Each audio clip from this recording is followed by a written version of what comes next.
Hello, everybody.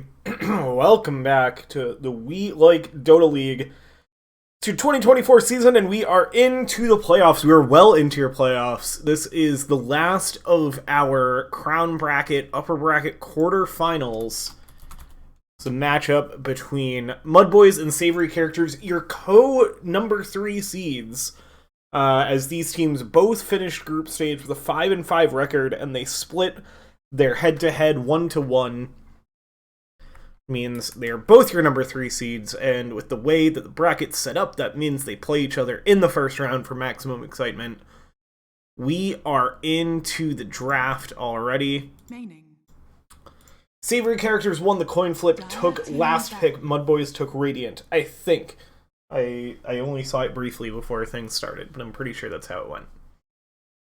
10 seconds. Bans so far, Savoury Characters take out the Rubik, which is a little interesting, of a ban against MUDBOYS, but then the Ember Spirit, which is one of the kind of required 3 bans for Yams, Void Spirit's the second of them, and OD is not the third, so they do let the Morphling through, but I think Yams, compared to the Ember and Void, is not known to pick the Morphling in the first phase. It requires, I think, a little more protection in bans, so we'll see. If they want to go that route, they might take out something like an Ancient Apparition or a Drow here. They're going to go for the Nature's Prophet ban. Just something I don't think we've gotten to see Savoury Characters play a ton of, but I think it's because it's been getting banned a lot against them. Yeah, maybe not.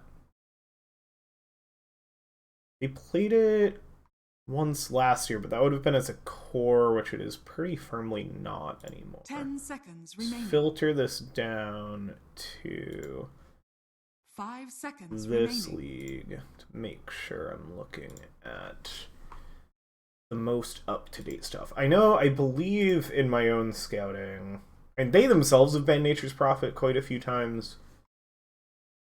Yeah, it looks like they haven't played it yet this year. Also, just still a strong support. Like, it's gotten some nerfs. It's not what it used to be. But still quite good. Still has the potential to win all 3 lanes with just 1 support, which is pretty good. MUDBOYS.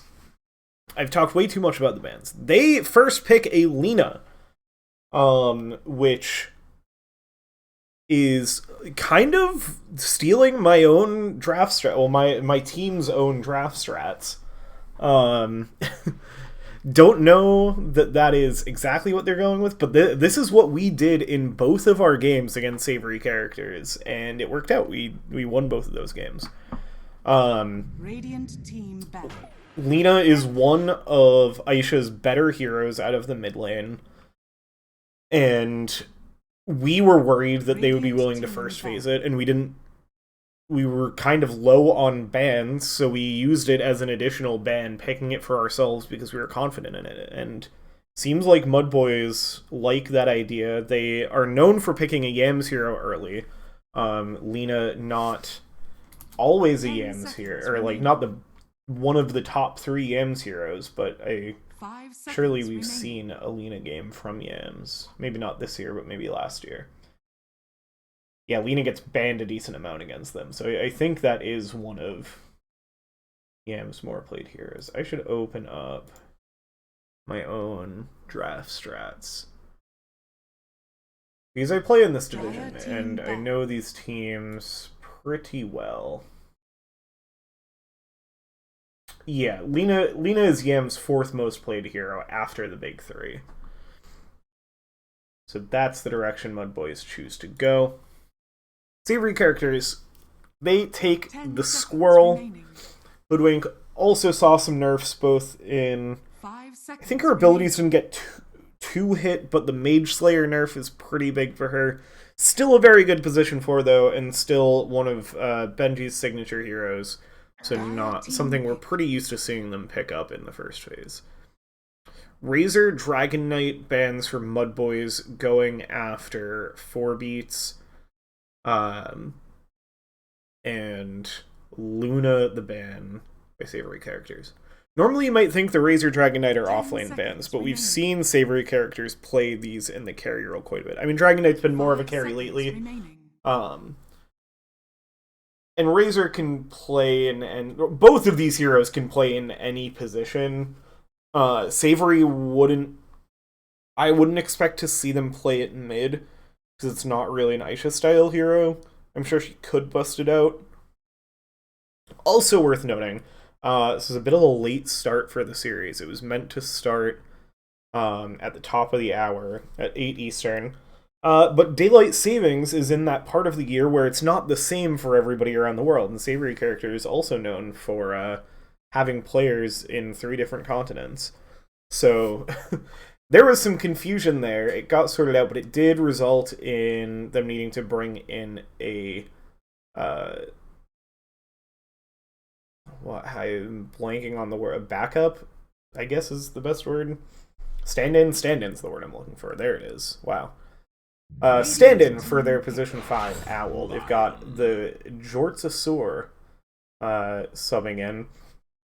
And they go to the Lion at the start of the second phase, so this might not be a Benji Hoodwink, because both Hoodwink and Lion are Benji heroes. So one of these is going to be given to the Jortsasaur, unless they're planning on having Pepperboy play support. I think Pepperboy is kind of their flex. 5 seconds remaining. Or no, Pepperboy... Radiant team pick. Yeah, Pepperboy's mostly their off lane, right? It's Kenny that's more of a flex. I don't think we've seen much of this year. Dark Willow picked up by MUDBOYS. This has been one of... 10 seconds remaining. This has been a Magnus specialty. 5 seconds That's remaining. right. Yeah, the Magnus Dark Willow is very strong.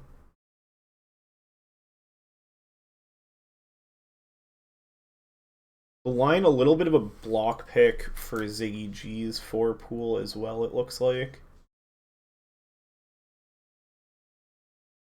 Ziggy G and Font Forward, I believe... Oh no, they have Gex this time around, not Font. So I wonder what that means for their lineup, because at least when... I think Gex has played, my draft data isn't... or my scouting data isn't super up to date, because we played MUDBOYS somewhat early in the season. We're gonna go for the Centaur War Runner. And that's a Moose style specialty. For sure. Already feels like a ton of comfort in this draft, which is kind of what you want to go to start a series. Both teams starting with one game 1 that is inaccurate, that was not set up correctly. This is the first game of the series, I promise. Dire team pick. Mars is going to be the pick for Savoury characters. This is something we've seen them go to a ton. Sets up their team fight really well. They often pair it with the Phoenix. Does not look like that will be the case here. But yeah, this is Pepperboy's... one of Pepperboy's favorite heroes. And then right into the Sven. Sven has been an absolute menace. I honestly haven't seen a ton of WLDL games since we saw Sven hit such this like peak in Dream League. But no surprise to see it here. I think 4beats will be super duper comfortable on it. And he just farms so well right now, comes online at such a good timing. Doesn't feel incredibly nice into any of the heroes we see so far. And with those 2 strength heroes picked up, MUDBOYS are going to go right to the Lifestealer for either Ziggy or Gex. I don't know exactly how they play this lineup. Because I think they've been putting Ziggy on support. 10 seconds remaining. Partially as like a nerf to the team because Ziggy's MMR is so high. So I imagine they'd still do that and potentially put Gex on carry, but I really don't know. Dire team ban. Savoury characters look to be saving their mid, pretty much guaranteed saving their mid for last, which I think is often why they do go for the last overall pick in the draft. So Aisha be the one they're keeping an eye out on, and MUDBOYS bans out the Quap appropriately. MUDBOYS, we expect this Lina to be mid. It's still possible the Lina gets flexed to support. Tiny gonna get taken out. Because, yeah, if you are looking for a position for it, that's a nice source of catch and reposition. Now, the Mars and Sven don't really mind getting tossed back into the team. The supports certainly do, and both Hoodwink and Lion are just going to get blown up by a Tiny, even a Tiny out of the support role. But it maybe tells you that they're looking at something that would get thrown off by the toss back. The Dazzle going to be the other ban. Feels like it could be a sniper pick here. There's not a ton of catch yet on the MUDBOYS side. I think especially if you're expecting this Lina to be Yams' hero, you're a little more free to get something that sits in the backline compared to a typical draft. Yeah, there's the sniper ban. I think that's a very smart ban. Arc Warden banned out. They could go to like a Drow mid. Savoury characters have been known to be willing to play a bit of a carry hero in the mid lane. They played a PA mid recently. Magnus, the last pick for MUDBOYS. So we've seen the Yams Magnus, haven't we? I still don't know for sure where the Lina and Mag are going. And maybe that's what they're doing on purpose, is keeping those options open. Yeah, Yams has played the Magnus. But, oh god, is this going to be a Magnus? We finally have Magnus in a game with the player Magnus. If Magnus isn't playing the oh god, Magnus isn't going to play the Magnus. Oh, and it's the Aisha Winter Wyvern, so that's your long-range backline hero for Aisha. I like that pick a lot. It's going to be really nice to set up arenas. This counter, oh, it's a Yams Magnus and a Magnus Dark Willow. Yeah, Gex is on the Lifestealer. Gex is playing carry. Ziggy G gonna play the position for Lina. This is super sneaky because, again, Ziggy G, I believe last year was their carry player. And if this game goes long, which if you've watched a Savoury Characters game, you know there's a good chance this game goes long, Ziggy G is just gonna be playing like a mid Lina. Like, this is just gonna be an extra core for you. Oh, it's my absolute nightmare. MUDBOYS know that I have said this on their streams before. That I fear... They've given me what I've specifically said I fear, which is casting a MUDBOYS game where there's a Magnus in the game, and Magnus, the player, is not the one playing Magnus, the hero. So we'll see how we do. I apologize for any confusion as we get into the cast. I assure you it's not my fault. Okay, the Jortsasaur is Vikramond. I've seen this name around. I forget where. I didn't comment on hats at all. Yams, not rocking any Magnus cosmetics. There's not a ton available. It's a nice Lifestealer set for Gex. We saw all the Immortals before, so you know those effects will be in play as well. Golden armor on the Wyvern's pretty nice. Good setup. Oh, which way did the supports... It's Vikramond on the Lion. Yeah. Prepare for battle. Yeah, it's Vikramond, Lion, and Benji on the Hoodwink. GLHF, so there's tons of good blood between these teams. These teams are big fans of each other. It's fun and sad getting to see them go up against each other so early in the playoffs. Yeah, so 4 beats. Sponsored by Rip Sen, who Sen is also known as Owl. It's their position 5, who is currently in class due to the confusion in daylight saving. It's going to be a late smoke from MUDBOYS.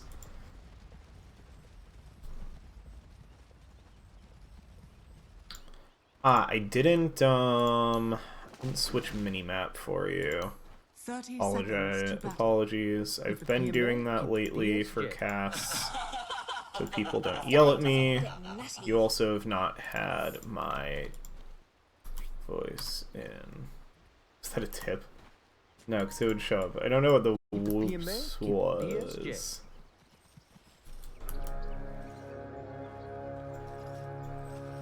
Oh, the 1-1 already. The battle begins. gonna set up for the Light Strike Array, but Benji does manage to grab the rune. Pepperboy gonna be the one in trouble. Yam's doing body blocking on the Mars. Nice shackle to pull Yams off of Pepperboy, and the last auto attacks from Lena will come through, but that... The Bushwhack saves Pepperboy, so very nicely played by Benji.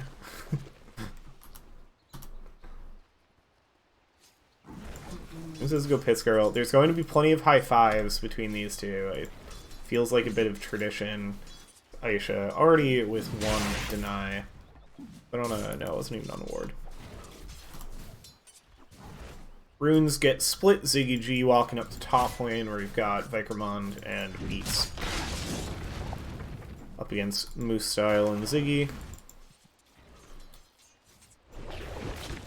Magnus, the player, getting stunned up. The harass coming out from Benji.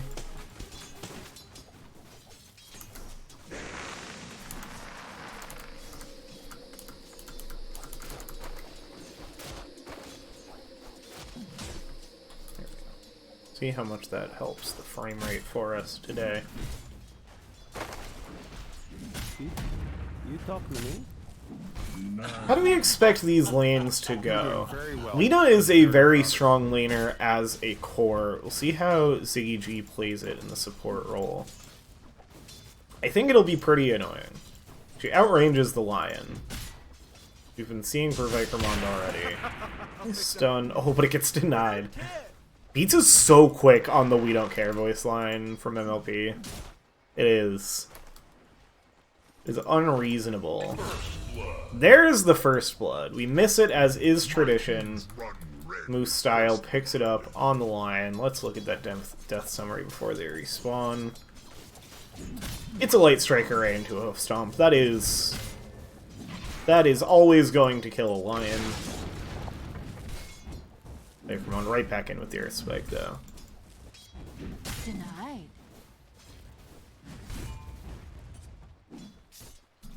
Mid lane farm, quite even so far. I really, like, I am normally not very knowledgeable about mid matchups. I particularly could not tell you a thing about the Magnus Wyvern matchup other than Wyvern, very long range, Magnus, melee hero. Suggests to me Wyvern's going to be pretty happy here.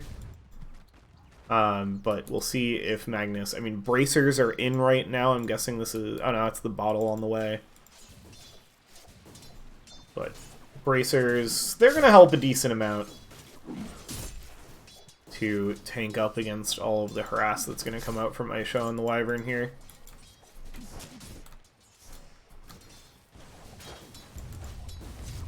We've got to figure out a way to make sure I'm being clear about this. We've got the Magnus Willow and the Yams Magnus. And hopefully that's the least confusing way to put it. An Earth Spike out sets up quick little mana train. Doesn't end up taking that much off. Didn't talk much about the Mars Squirrel lane, but it's a bit of a classic, at least as classic as it can be when you're talking about two heroes. They're relatively recent additions to the game. Nice spear onto the Magnus Willow. Benji now going to get stepped into the brambles, able to scurry away. Yeah, the fact that you get to make trees to spear into, clearing out the brambles just to make sure they're not going to be more of a problem. Making the trees for the spears, it is nice as Moose Style again going to find the kill on Vikermond. Doing the stand in a favor by keeping these deaths off screen. It's looking to be another LSA. Oh no, actually the LSA and Hoof Stomp were just on 4 beats, it looks like. Benji gets brought pretty low. Saw getting hit by the brambles earlier. Oh, gonna lose the boots on the courier. That one does not feel good. Just hanging out, looking for some creep shenanigans, it looks like. Doing this pretty low on health. Ooh, gonna get a courier snipe as well. Yeah, you can't pull the creeps that far back anymore. Yeah, Gek's gonna immediately draw out that they have vision there. Benji gonna get stuck in the brambles again. Magnus, the bushwhack there does pull Magnus forward. We'll have a little bit more opportunity to chase, but the Scurry will make sure that Benji gets out safely.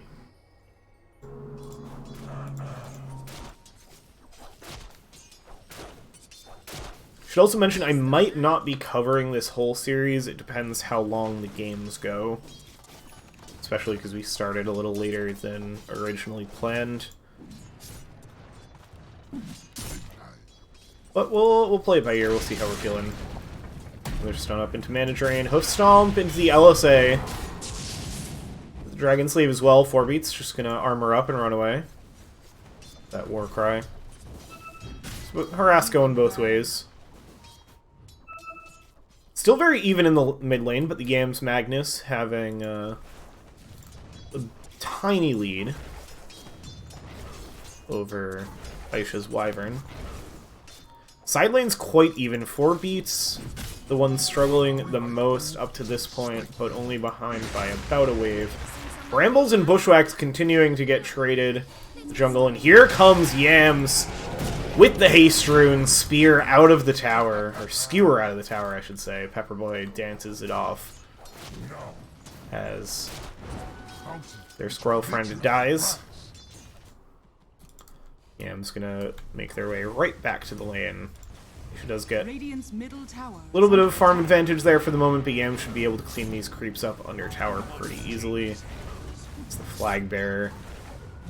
Yeah, with the Empower, no trouble at all. BG gonna look for this pull. Looks like we'll sneak it in under Vikermond. Ooh, Magnus Willow setting up for the Wisdom Rune Steal, and that feels brutal. Benji just coming back up is gonna get stopped in the brambles as well. Gonna ping it out, has the Bushwhack, but gets into the Shadow Realm. Pepperboy, though, gonna meet them on the other side of the bridge, and Magnus knows that.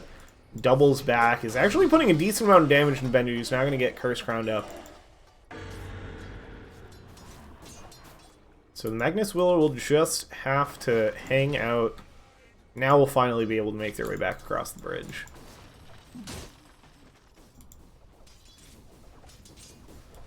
Top is quieted down. Tanky melee laners able to survive the big harass coming out. 4 beats is right there with Gex at this point, so they're in pretty good shape. 18 denies on Moose Style, though, so the XP is hurting a little bit in this dire top lane. We're gonna get the... oh no, that's not the rotation. I keep thinking that Ziggy G on the Lina, expecting the Lina to be the mid. Stun out and the Dragon Slave. Vikermon in a bit of trouble. Has to Hex Moose Style. That'll give the space to make sure the double... ooh, and the stun, yeah. Make sure the Hoof Stomp doesn't connect. Oh, but the Snipe from Yams! Oh, just shows up with the Shockwave out of nowhere. Radiant's middle tower is under attack. Picks up that kill for absolutely free, set up by the teammates. Magnus Willow going to make the rotation over here. So Magnus rotation into a different Magnus rotation. Cannot express enough how much there are 2 different Magnuses in this game. So Low Smoke for Vikermon gonna come down bot after the respawn. Wants to find Gex, but a little close under tower right now. And Gex without Magnus Willow here. Playing a little bit safe. Benji keeping an eye out. Looking for a route in. Spear's not gonna connect. Vikermon is going to steal the Bounty Rune. Gex stepping a little out of tower now, going to get a little bit of harass. Oh, but here's Yams Magnus again with an illusion. Left 1 illusion mid, so they're going to think this might just be the illusions they get. Bushwhack 1, it's going to be the RP. Oh, but blocks the skewer with the arena. Benji is still going to go down here. But now they get the Hex from Vikermon into 2 stuns. But the LSA as Ziggy G arrives. Pepperboy getting brought low. Magnus Willow showing up as well. throwing out the attacks into Beats, and it looks like it's only going to be Benji that goes down. Pepperboy gets brought low, but now Aisha shows up, gets the Winter's Curse onto Lina. Gex explodes out, but it's not enough to save Ziggy G. And now the spear into the tower. Hex up as well. They have so much control on this team. Pepperboy does get stunned up by the Curse Crown. Skewered back, not quite under tower. Cold Embrace is there. But finally, the double edge will bring down Pepperboy. Vikermon going to look to back up.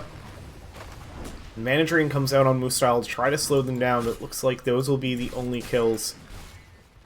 Chaotic teamfight that results in only 3 deaths over. It's like every spell in this game gets used. Like, what are we? We're missing Laguna Blade. We're missing, like, Snipe.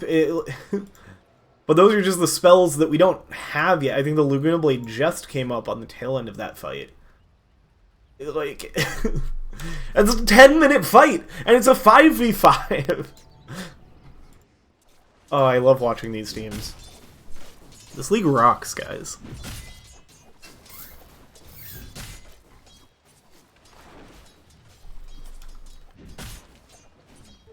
Double damage.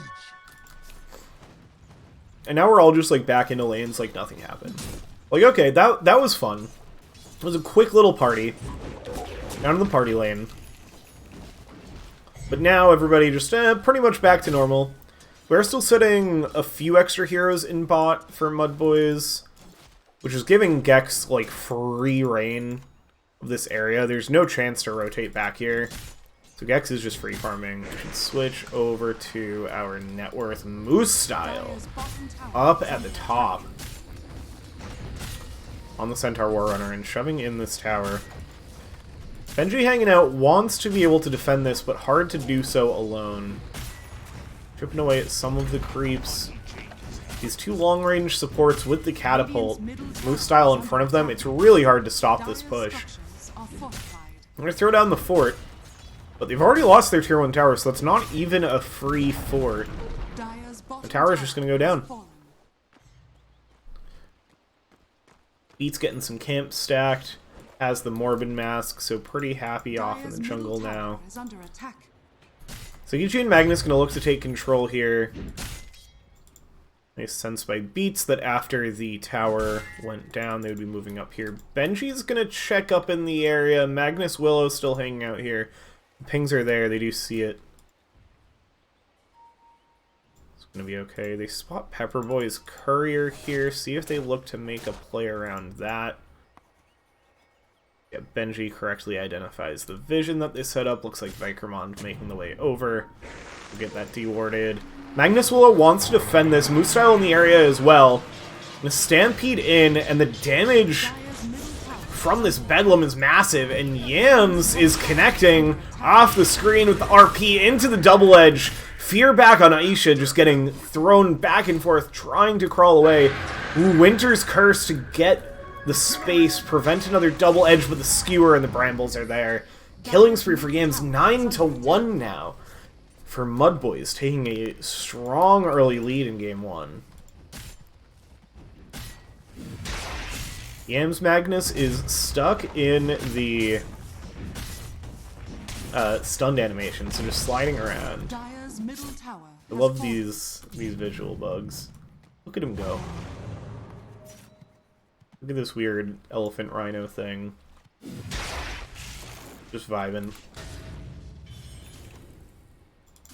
It's honestly, it's annoying when this happens if like savoury characters are seeing this visual bug too, because you don't see the animations for some of the spells that, like, it's so much harder to dodge skewer when this is happening.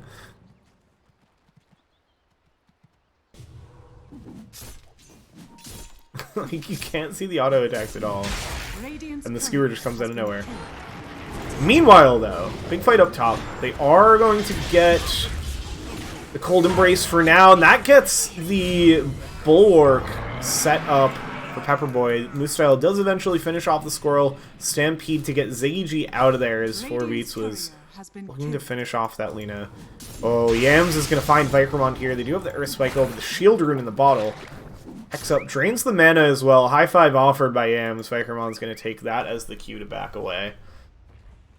Does actually wave back from a distance. Pepperboy gonna make a rotation over here now. Offering a high five as well. Ziggy G is not gonna go pick up that Wisdom Rune. I thought that's where they were headed. Who got the... Okay, Vikrmund on top of things. Got the Dire Wisdom Rune. Witchblade finish for Aisha, along with those 2 bracers for the durability. Working on the Hurricane Pike next. Get all of that nice long range, so you never have to go face first into a fight. And when you're sitting behind a Mars and a Sven, you're pretty well positioned to do that.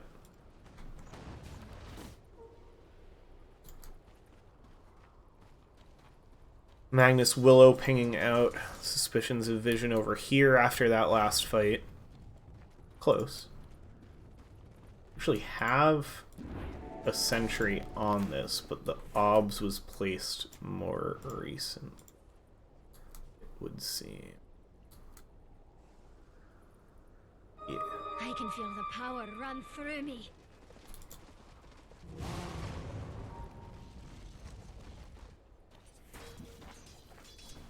Vlad's finished on Pepperboy.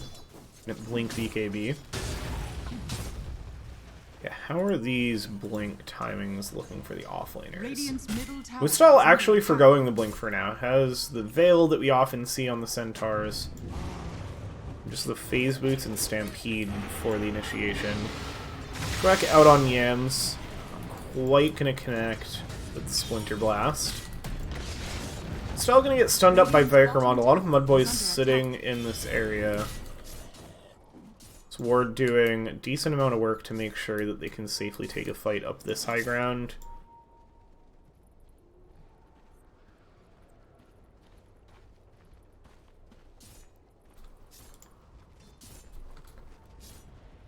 Biggie G protecting the ward, or no, playing under the Dire Ward here. You see the supports playing right around it, looking for something. Everybody just hanging out around this tower, and taking turns hitting waves. Nobody really looking to make an initiation, because the savoury characters are feeling it. There's the initiation now! They swat Ziggy G, finally stepping up under the wards. Moostyle is going to stampede up, but still in the arena. Now will be able to back up, and the brambles into the Terrorize going to make sure Pepperboy has no option to pursue. Savoury characters, they do get a nice pick there with the arena to find the Lina. Arena on the Lina. That will be all that happens there, though. Yams making the rotation to de-push what Beats has been doing, make sure the Sven can't get this tower for free, force them back into the triangle. So Moostyle gonna jump forward on Vikrmund. Beats showing up as well, though. Willow Magnus in the Invis Rune. Bramble gonna connect on Sven to the Curse Crown, Stomp to set it up, and the LSA as well, the Laguna Blade. It's so much disable, but Beats just barely gonna escape! Cold Embrace right off the back, and the Finger of Death after the snipe. They put so much damage into Moostyle, and they get that kill instead. Now Yams jumps in on Aisha. Skewer back, but Pepperboy's right there with the spear! Right back into everybody! Bushwhack's there, but cuts the tree just in time. Still ends up going down. Magnus Willow looking to find some follow-up, but just has to back away after the Curse Crown's put on Pepperboy.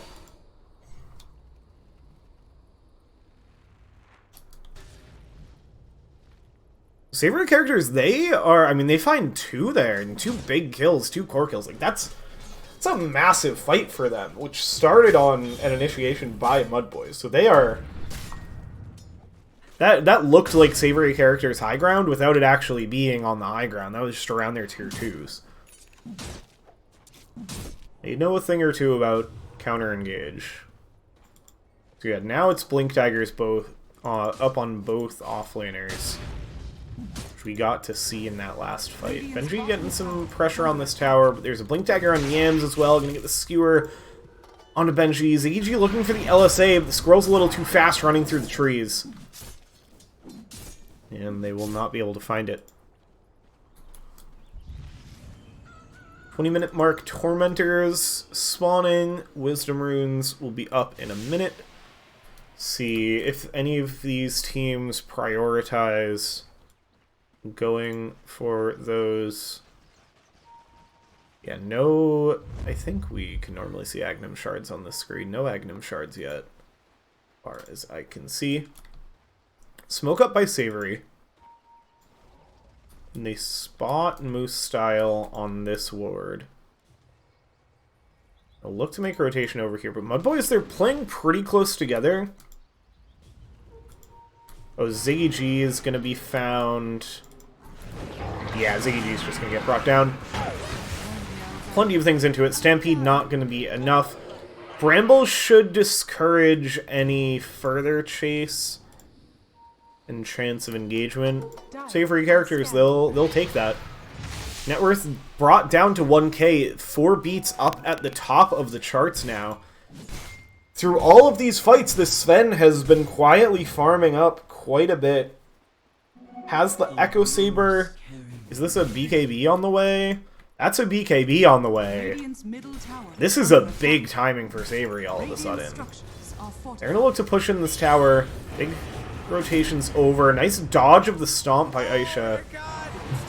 Yam's doing a little taunting on their own offlaner. They do get the deny of the tower. Very nice. By the Magnus Willow.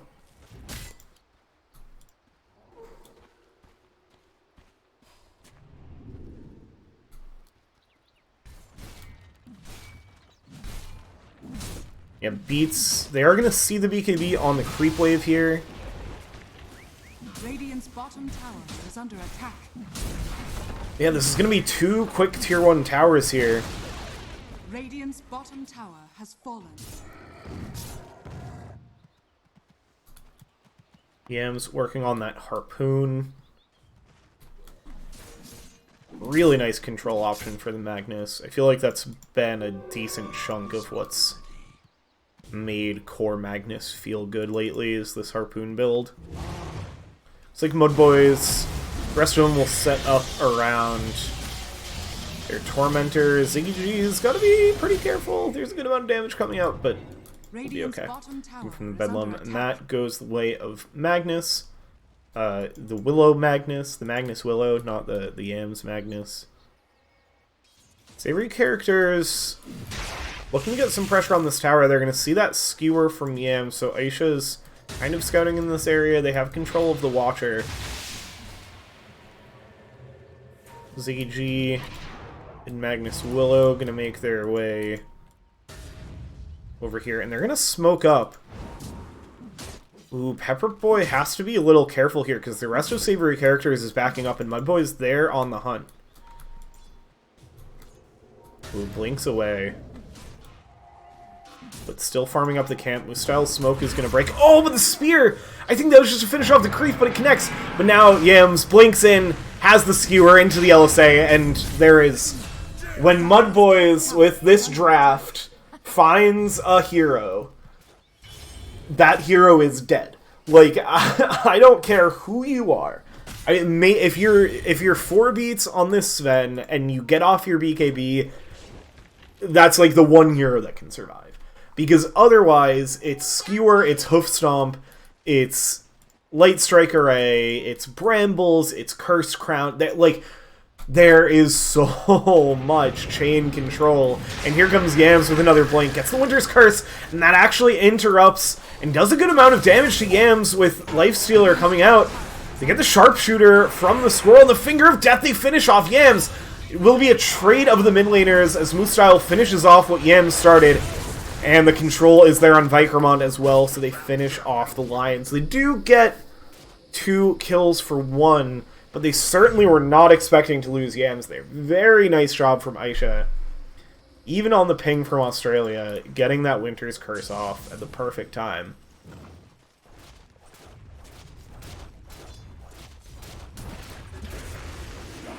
They're going to get a spear over here, but interrupted by the Brambles. DG sitting on the back. Gex now and Moose-style setting up on Pepperboy. And again, the control is just absurd. This BKB for the Mars is going to be so important. 4 Beats has not been forced to use theirs yet.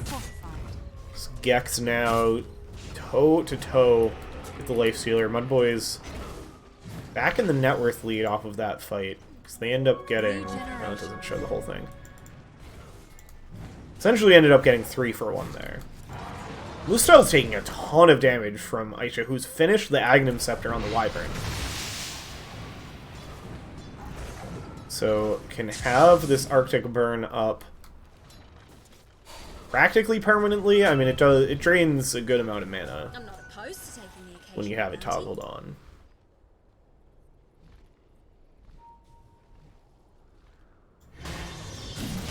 MUDBOYS, they're gonna go over to Roche, and this is kind of out of nowhere. Savoury characters, they don't seem to be playing in the area. So I glanced at the minimap and I was like, oh, all of MUDBOYS are in the corner over there. What are they up to?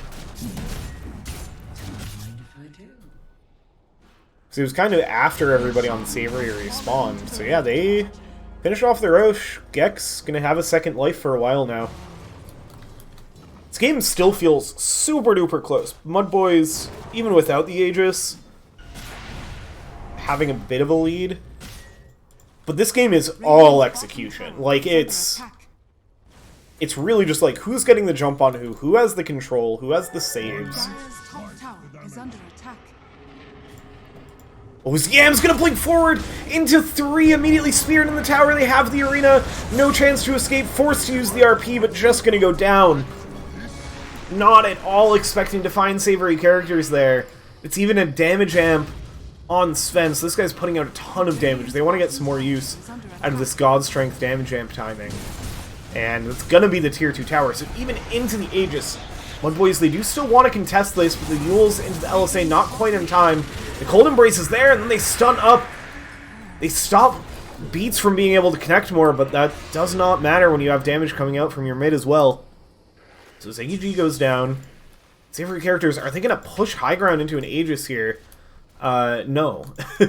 They are going to go bring mid in, get the rest of the tier 2 towers up, do the normal thing of the recent patches of Radiant's middle tower is under attack. kind of just controlling outside of the base and then waiting until you are in a very strong position to try to push into the enemy base. So yeah, everybody on MUDBOYS is going to be back up in just a second. Savoury characters potentially be able to finish this. Oh, the skewer is not quite there. Yams, I don't know. I think that was a misclick harpoon on a creep. I think that's what just happened there. Because I heard the harpoon get cast. Guess it's my shout. But Aisha did not get harpooned. MUDBOYS, they're going to smoke up. I mean, they still have this Aegis timing. So you've got Gex inside the Centaur. He's working on the Shivas. Savoury characters mostly not playing in this area. Benji, the one the most at risk. Squirrels are quite slippery. As long as Benji doesn't step too far into the wave. They don't have vision over here. And yeah, safely with that Maelstrom farms up the creep camp, doesn't step over. The wave is pushed out. So not really at risk of looking for something to farm. It's going to wander in under the tower. But now they're going mid. The Winter's Curse. But I don't think they realize just how many heroes are here. The LSA onto 2 is beautiful. Pepperboy goes down to the Laguna Blade. Now the RP onto 2. It's both of the big targets. Aisha gonna fall. And 4 Beats does not... Oh, no, does have the God Strength, but just the control is there after the BKB. Because they wore down a lot of the BKB through the RP, and 4 Beats falls as well.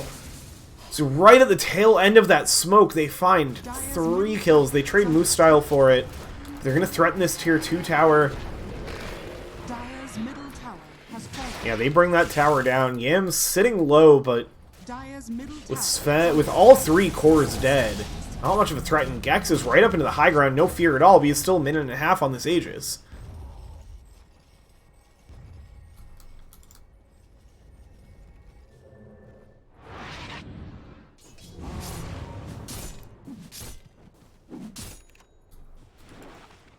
only 30 minutes into the game. Respawn timer's still not particularly long, so it'll be like a third of the damage on the tower, and then forced to retreat again. Because again, like, even off of that big fight, especially losing Moostyle, who's up there in the chorus, like, the lead doesn't change. Does swing back, like, it got brought down and then swung back. XP pretty even, too. Yeah, plus 1%, not even a level.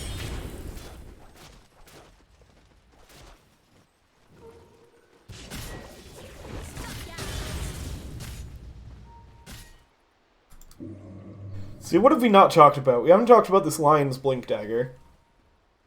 Feels like a really hard game to Blink Initiate as a Lion. I feel like you have to kind of be on the counter Initiate plan. There's just so many Blink Daggers in this game. We don't even have a Sven... Oh, we do have the Sven Ags, yeah. That guy's flying all over the place. Squirrel and Wyvern are mobile with Scurry and Arctic Burn. Savoury gonna pick up their Tormentor, which goes to Aisha for the Cold Embrace. Smoked up, out of their base now. Aisha gonna clear up some of the waves, maybe kind of baiting here. MUDBOYS, they are not far away. They're playing in the Dire Biangle. Oh, the Magnus Willow has a Blink Dagger as well. 4 staff on Ziggy G. Yams, of course, has the Blink. No Blink on Lifestealer, just Phase Boots for movement, but has ult as Yams gonna get found right at the edge of the high ground. Beats flies in. Stun up and into the arena. The Laguna Blade finds Vikromon first. Winter's Curse onto Moostyle, getting the Centaur pretty low. The LSA stuns up. Oh, the Finger of Death not quite there, but finally they finish off Moostyle. Now Beats back in. Yams gets brought down by Aisha as well, so this is a very nice fight from Savoury characters. Does cost them both of their support buybacks, so it's a 3 for 2, but still quite good because it's 2 cores and a support for your 2 supports. So it looks like with the buybacks, that doesn't really do a dent in the gold lead, but it's the kind of fight Savoury characters was very much looking for. These fights are so chaotic. Everybody's everywhere. I was like in the process of explaining how much movement there is in this game when that fight broke up out of broke out of nowhere. Mid tower gonna go down. Bramble's gonna catch Pepperboy here. BKB on cooldown. We'll be okay.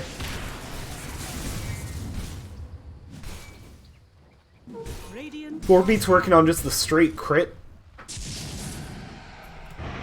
Trying to maximize that damage, and Gek's in a little bit of a problematic spot, but feels the rotation coming in after they get the outpost and has the Rage TP.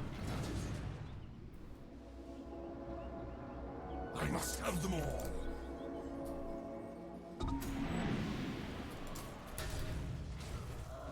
Yeah, I really like this Willow Blink Dagger. It's not something you always see on this hero, but with how much other mobility there is in this game, like, you just have to be able to react to the fights at that rate as well. Gonna set up for another Tormentor. Magnus Willow is gonna go down. Ziggy G nearly does as well.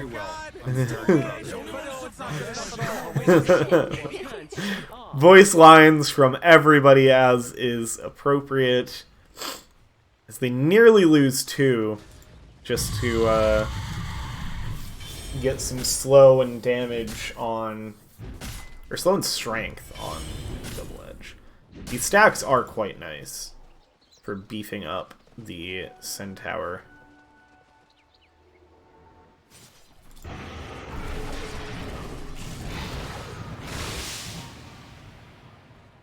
Are there multiple Have I just...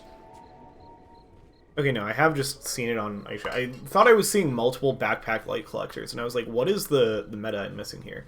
I think I was seeing the healing lotuses, which do look kind of similar.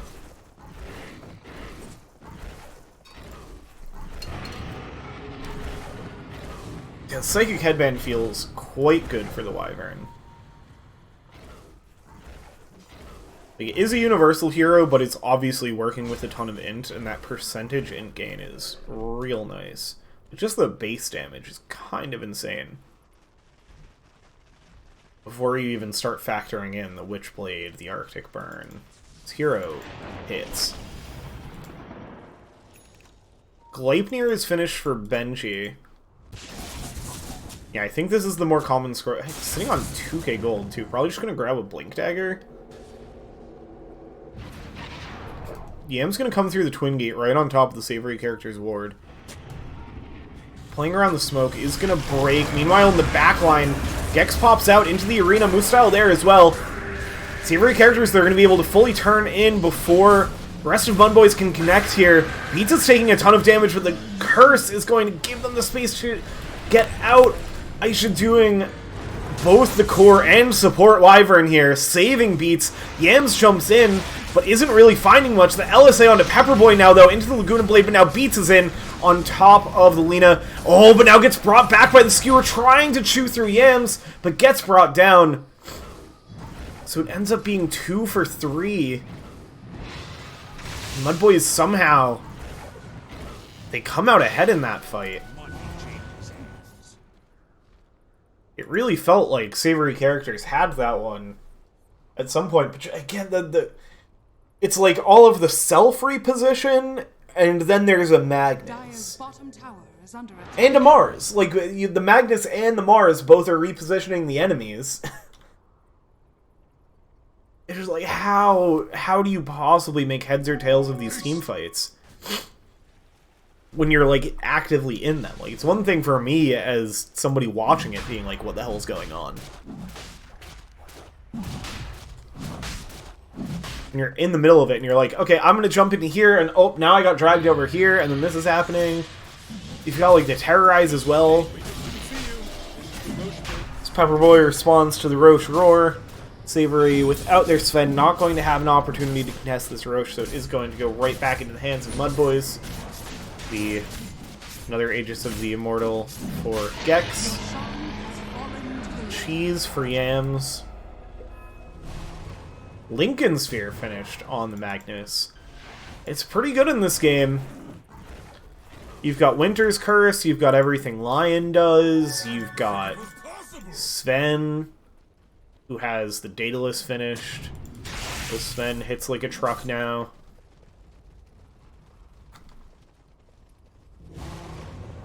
It's also a good amount of all stats for a University hero.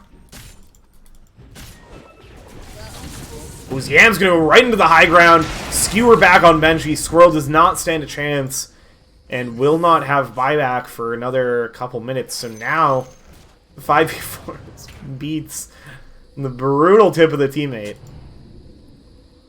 Something Benji could really do very little about. I mean, saw the wave coming in, but just a great blink in by Yams. Gex gonna set up, and Yams in again, but the BKB's there for Pepperboy. You have the bash. Gex can go back to work. Now, oh, the RP actually doesn't find much. It's now gonna skewer out, and with the arena, kind of everything gets interrupted. The arena separated everybody off from having follow-up into the reverse polarity. Gex infesting Yams for the moment, waiting for another blink in. Yams goes right up. Nobody home. Skewers back out. Beats with easy cleanup of the wave. I like this tail cosmetic on the Wyvern. I don't know how much the rest of it is part of. It's a good Wyvern set. I don't think I actually settled on a Hats Draft winner. So we have a bit of a lull. I think it'd be good to do that now. It's a good set on Lina. I like the... I don't know what to call it. Reminds me of Bloodborne. that hat. Magnus, pretty classic. Willow set. Gex we did talk about. I started talking about it, and then I started talking about something else. Nice set on the Lifestealer. I like that one a lot. Nothing on Yams. Problem. Benji, of course, has good set for the Squirrel. Good one for Vikermond. Beats. As this is a pretty classic one. I think this was from the like water-themed international. Talked about Aisha's set being good, and Pepperboy. Pretty solid Mars set with the Immortal Spear. Yeah, it goes to savoury characters. I didn't say that earlier. Bottom tower has fallen.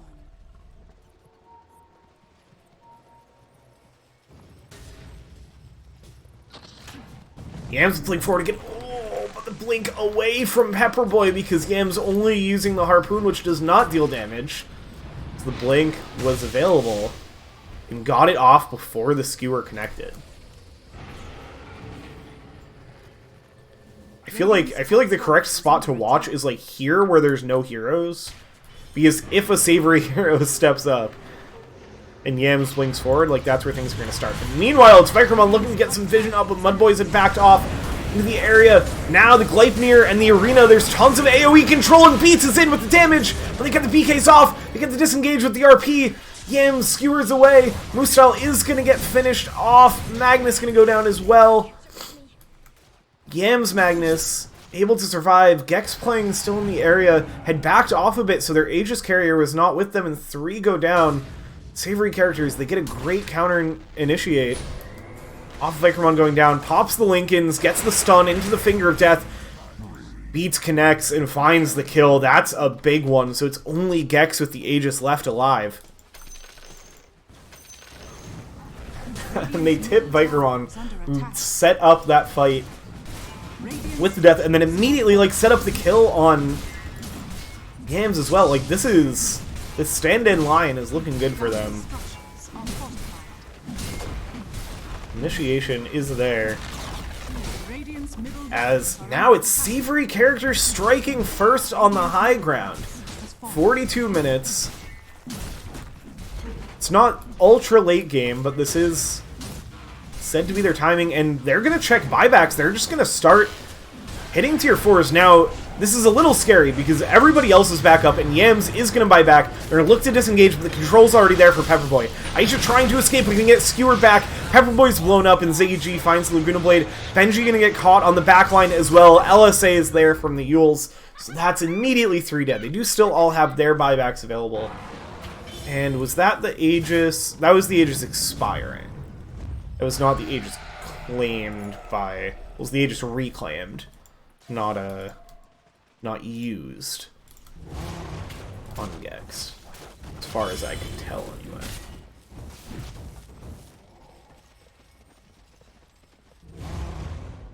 Smoke up into the base, and now it's MUDBOY's turn to test what buybacks are available. Benji's going to be the first one to use one. 30 seconds for Pepperboy and Aisha as Yams immediately going to get the catch on the Squirrel. There's the buyback punish, and Beats with the tip again. As now it's going to be the middle barracks for MUDBOYS. And they are not going to go tier 4s. They're going to threaten to get another set of barracks. 15 seconds to the Mars and Wyvern. They have the new fortification after losing their first tier 3 tower. So that will delay the inevitable. Looks like... I think they're going to lose the top set of barracks here as well. It's at least going to be the melee racks. Respawn, and now Stampede Smoke out as a couple cores finish clicking on the barracks. And yeah, they safely retreat with 2 sets of barracks claimed. Very nicely executed. I was worried that that was a miscommunication at the end there from MUDBOYS. Like, the Smoke Stampede felt like somebody was making the call, like, as soon as they're up, we get out. But Yams and Gex stayed and kept hitting the barracks, and I was like, uh-oh, are they going to get caught? But it seemed like that was the plan, was they leave those two, they still are going to have the Stampede for a little bit, and then Gex just hops in Yams, they blink out, and they're gone. Like, very, very nice execution there from MUDBOYS. Very clean to be able to get those barracks and get out. A lot of teams would either leave behind a barracks, or lose heroes, and like Yams is on dieback now, so you really can't lose that guy. Dire are scanning.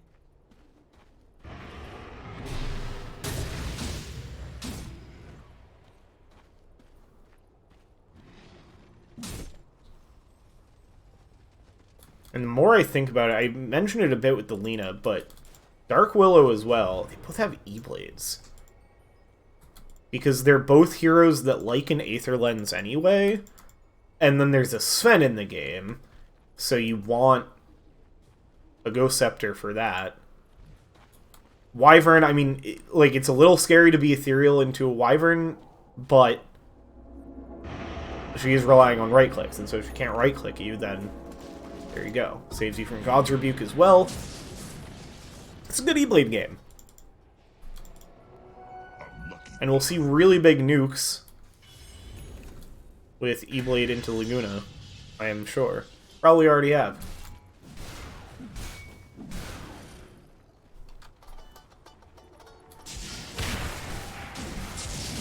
Beats and Pepperboy going to set up on the Tormentor, and it'll go to Benji, so that's going to be a boomerang for the Squirrel. Extra magic damage for the team. Feels pretty good when you've got a Lion and a Wyvern. With Earth Spike Cone now, the level 20 talent.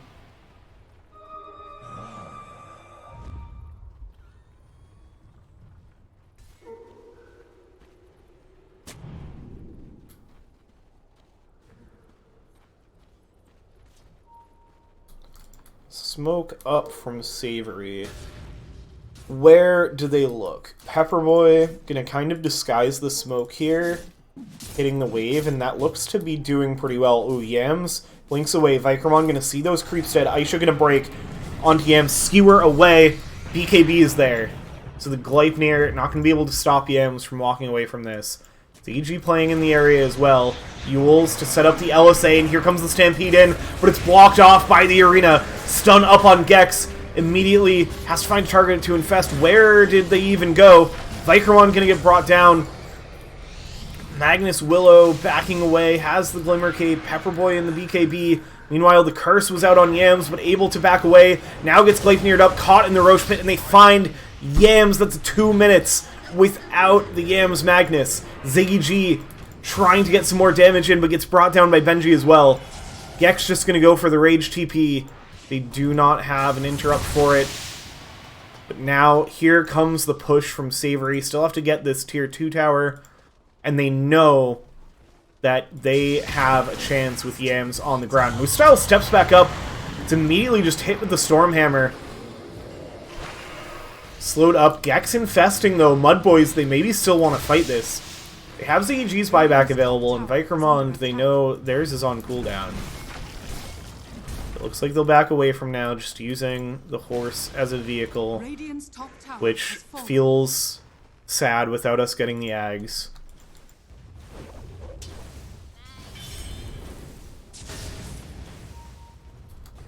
Now up into the high ground. The Brambles, they're going to look to steal the Tormentor.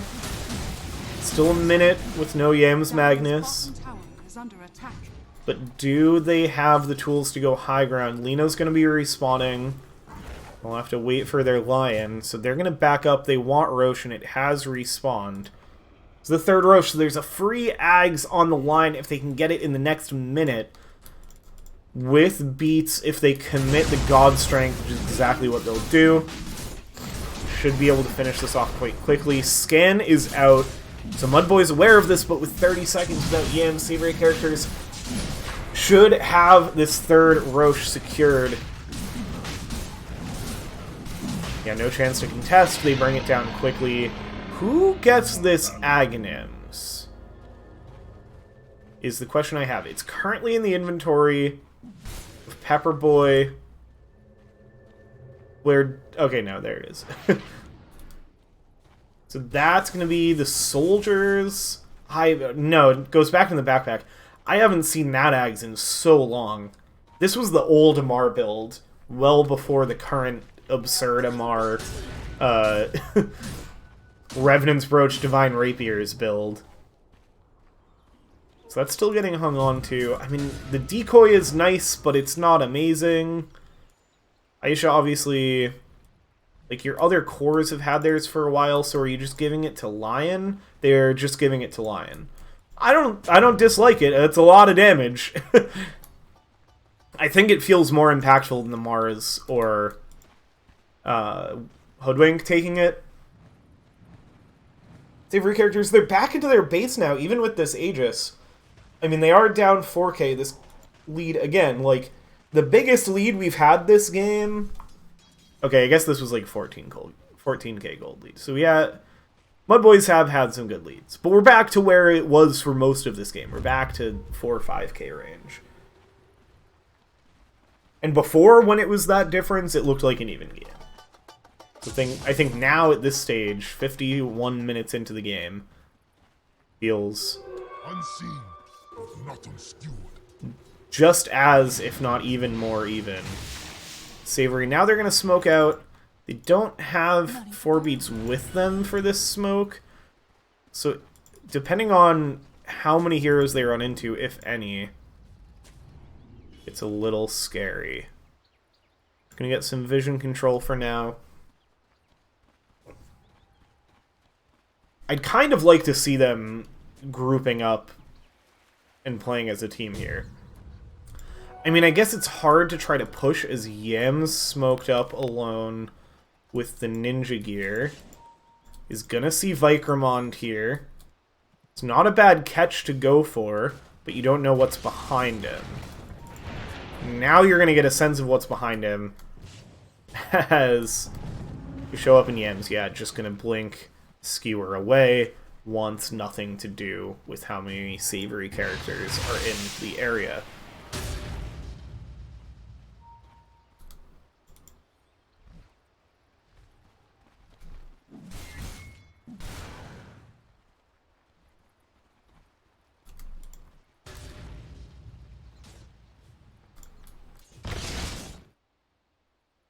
As Goodness. bug on the courier for What in God's green earth is 4 happening right now? beats. Interesting. Where's Sven's courier? Here.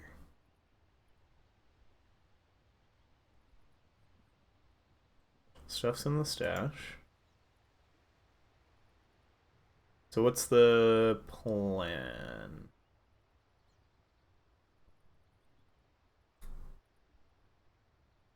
Is the problem that Courier didn't pick up the items but is on their way to Sven? Does say the Courier's on the way. But the harpoon components are in the stash still.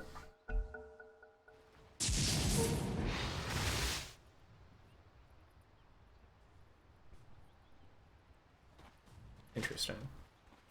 Looks like beats. It drops. Okay, it's just gonna manually courier here. And go back to scoop it up.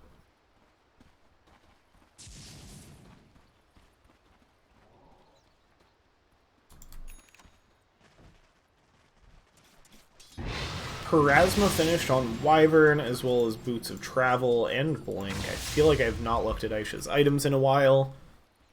Because this is a lot. And yeah, the fact that your Wyvern's going Blink in this game too. Like, this is such a Blink game. Savoury characters, they're smoked up. Pepperboy trying to find who hit the smoke button, but is just going to walk in behind. And oh, they spot Moose style, but able to blink away, going to Stampede, realizing that there's likely even more heroes on the chase, and just going to get to safety and TP away. Well played by MUDBOYS, dodging another gank. Yeah, they'll see Pepperboy on that wave, see Aisha jump in and be like, yeah, that was the correct call. MKB on Gex. Sanj and Yasha as well, preempting.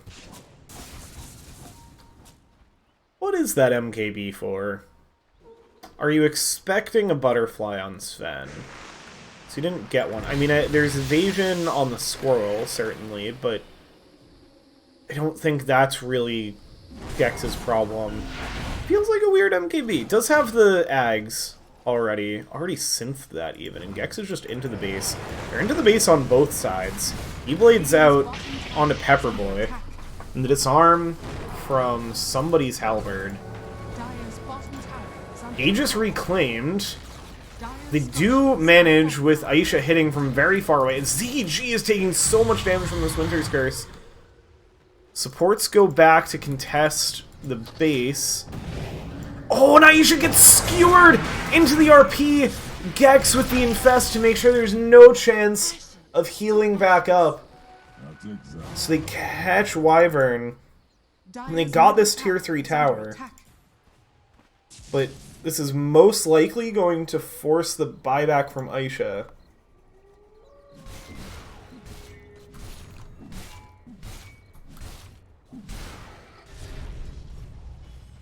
They have great base defense here, which feels like it should go without saying when we're talking about savoury characters. We're 55 minutes in. So it briefly looked, back when this middle barracks was taken, it briefly looked like savoury characters were going to end a game at like 42 minutes, which seemed pretty good. And that immediately got turned back around on them. And now it's been, I mean, a super close game. Like, don't, as much as we meme about savoury characters games going long, like, this is an exciting game. And this isn't just a, like, them doing high ground defense, impossible to take your base kind of game. This has been fights on both sides of the map. Aisha saying what we're all thinking, is going to buy back here. ZG gets controlled up, and the save from Gex is not there in time, and now gets stunned up. The control's there on Sven, the disarm as well. But finally, Pepperboy able to bring down the Magnus Willow. Spear back on Yams. Lincoln Sphere popped, beats, jumps forward, flies in with the Superman, and finishes off Yams. Now jumps forward onto Gex. The Bushwhack is there from Benji. Has another Rage, trying to escape, but the pursuit is there. And Warcry up, and another Superman stun in. Rages it off, but there's no chance to survive. Triple kill for 4 beats. 4 of MUDBOYS go down. Only costs buyback from the Wyvern. And Moose Style has just been chilling with the rest of savoury characters back here. Buyback from Ziggy G, but the Finger of Death, the Sharpshooter, eventually, I mean, it's like 8,000 damage. That's, is that? Yeah, okay, it's right there. It's, oh, I was hoping it was. I'm not even a Dragon Ball Z fan, but I was hoping that was an over 9,000 meme. Not quite. As we're gonna get 2 more buybacks. As I should stop memeing and look at what push is happening. Everybody buys back from MUDBOYS. Everybody, but eventually I'll hit the thing I'm trying to hit. There we go. Everybody but Yams, who is 3 gold short. Available now. In Magnus's near you. So now suddenly 8k net worth lead for savoury characters. First net worth lead, other than the First Blood. They got First Blood. Immediately it was brought even again. And this is the first lead they've had in like 57 minutes. However, whenever that First Blood happened, first lead since then. Aeon Disc finished on Benji. So just like really a full control build here. I like this Aeon Disc a lot because you can go heavy damage on Squirrel, and the Gleipnir is part of that. But that's really not necessary when you've got Sven Wyvern. Satanic finished on the Sven. Aeon Disc on the Wyvern as well. These 2 heroes are now super hard to kill.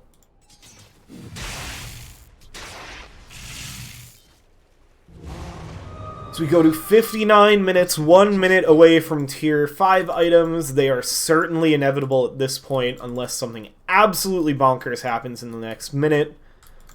And if I just caster cursed it, I apologize as Yams blinks away. I thought for a second Yams blinked in and had Pepperboy. But with the BKB, and Refresher on the Mars now. I really need to pay more attention to these items. Yeah, Heart finished on Moose Style. That's why it took almost 9,000 damage to kill that guy. Crit Stick on Gex. Go for the Daedalus. Slave Stealer has so much money. Like, the fact that this is a purchased synth tags. This is not your Lion. I got it free from Roshan.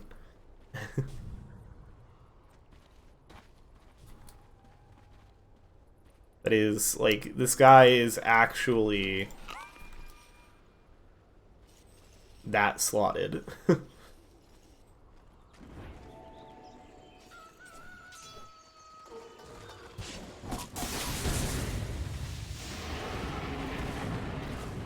Ooh, stacks? Big stack on the Ancient. Oh, tasty, tasty. Optimal tier 5 farming. As the stacked up Ancients with the Ag's Finger of Death. It's a Seer Stone on the Lion. Stygian on Beats. This guy's gonna delete people. Giant's Ring for the Mars. Lamp on Wyvern.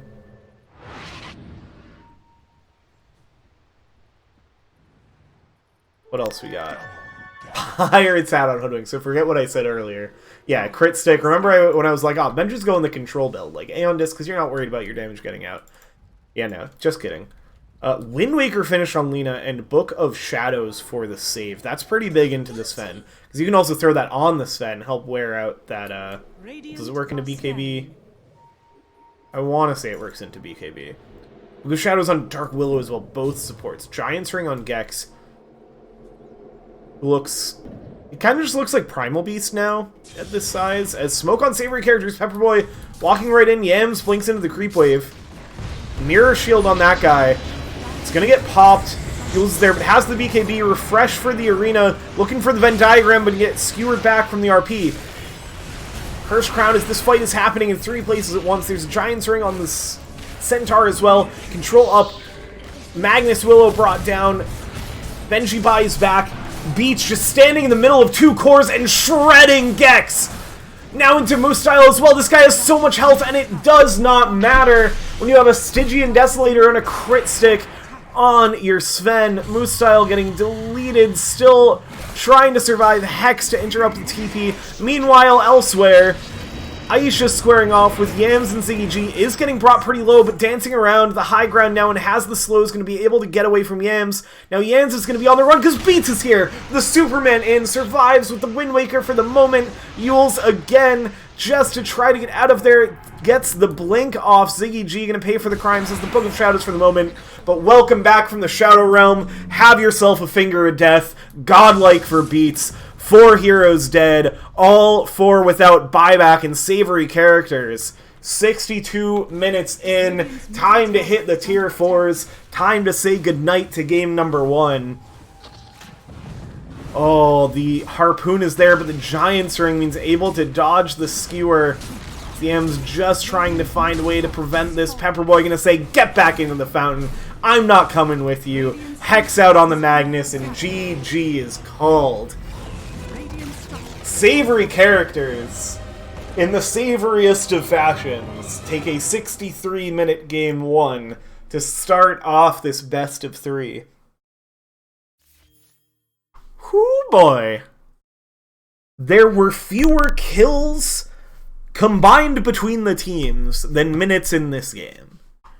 That is, normally I would look at a 32 to 30 hour and 3-minute game and tell you that that's a boring game. But you watched that game with me, and that was a very fun game. Like, it was just tanky heroes. It was these teams playing super well around each other. Like, even the lulls didn't feel like it was lulls in deaths, but not lulls in fights. Just a lot of heroes surviving fights, I think. Like, these teams just played so much Dota because there were so few deaths. Man, that's a hell of a game. The MVP for that game. Hard to not give it to a 13-2-10 Sven. Like, 4Beats... I think 4Beats played a subtly very good Sven game, which is, like, you look back at the KDA and you're like, oh yeah, this guy crushed it. Like, how did it take 63 minutes for a 13-2-10 Sven to win this game? But just because of how well MUDBOYS were playing it. Support of the game, I'm going to give to Vikermond on this Lion. Because there were so many good initiations, and this was coming into... I recognize the name, I don't know... This guy has just been around in WLDL, I don't know where this Lion came from to come in for the stand-in, but excellent stand-in performance, gets Savoury characters the win in Game 1, gets them off to the lead, and that is how it goes for Game 1. I will stick around at least for Game 2, because as much as I should just go to bed now, that game was too fun, and I'm not going to be able to fall asleep anyway, so we will be back for more. Again, might not stick it out for all 3 games if it does go to a Game 3, if MUDBOYS manage to force it to 3, but at least for Game 2, we will be with us, so stay tuned for that.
Welcome back.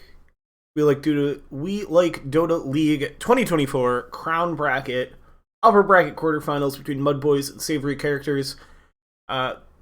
The Savoury characters you know and love are back. This series was scheduled to start at 8 p.m. It is 10 p.m. and we are starting Game 2. If you missed Game 1, go back and check it out later because it was a great one. It was a 63-minute, some kind of fest. It was a very entertaining game. I promise you that. And Savoury characters, they pulled out the win in good old Savoury fashion. So MUDBOYS looking to bounce back, looking to force a Game 3. I love watching these two teams play, so I would love to see a Game 3. If we do have a Game 3, I will probably have to cast it another time because it's already pretty late. You're carrying all of us. You're doing very well. I'm very proud of you. I think I can just about let the players do the draft analysis for me via voice lines. So Savoury, let's talk about these bans. Savoury take out Ember and Void, two of the big three Yams heroes. Got one more ban if they want to axe the Morphling. It was the Magnus that Yams went to last game without the Morphling being taken out. MUDBOYS, meanwhile, they deny the Arc Warden from Aisha, as is required. They also ban out Venge, Nature's Prophet, and Razor. Wary of that 4 beats Razor that's been a bit of a signature this year. They banned that out last game as well. Rubik taken out by Savoury characters again. They banned that last game. So we let the Morphling through again. We'll see if MUDBOYS go for it. Savoury take the Lina on first pick. I need to confirm that it was our I hate to be the guy who's like, I'm here to talk to you about how great these two teams are, and then just talk about my own team. 5 seconds remaining. But I am curious if we were the first ones this year. Because obviously first pick Lina was huge last year. Were we the first ones this year to do the first pick Lina?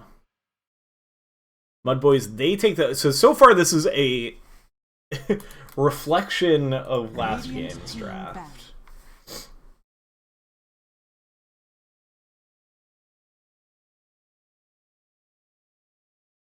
Yes.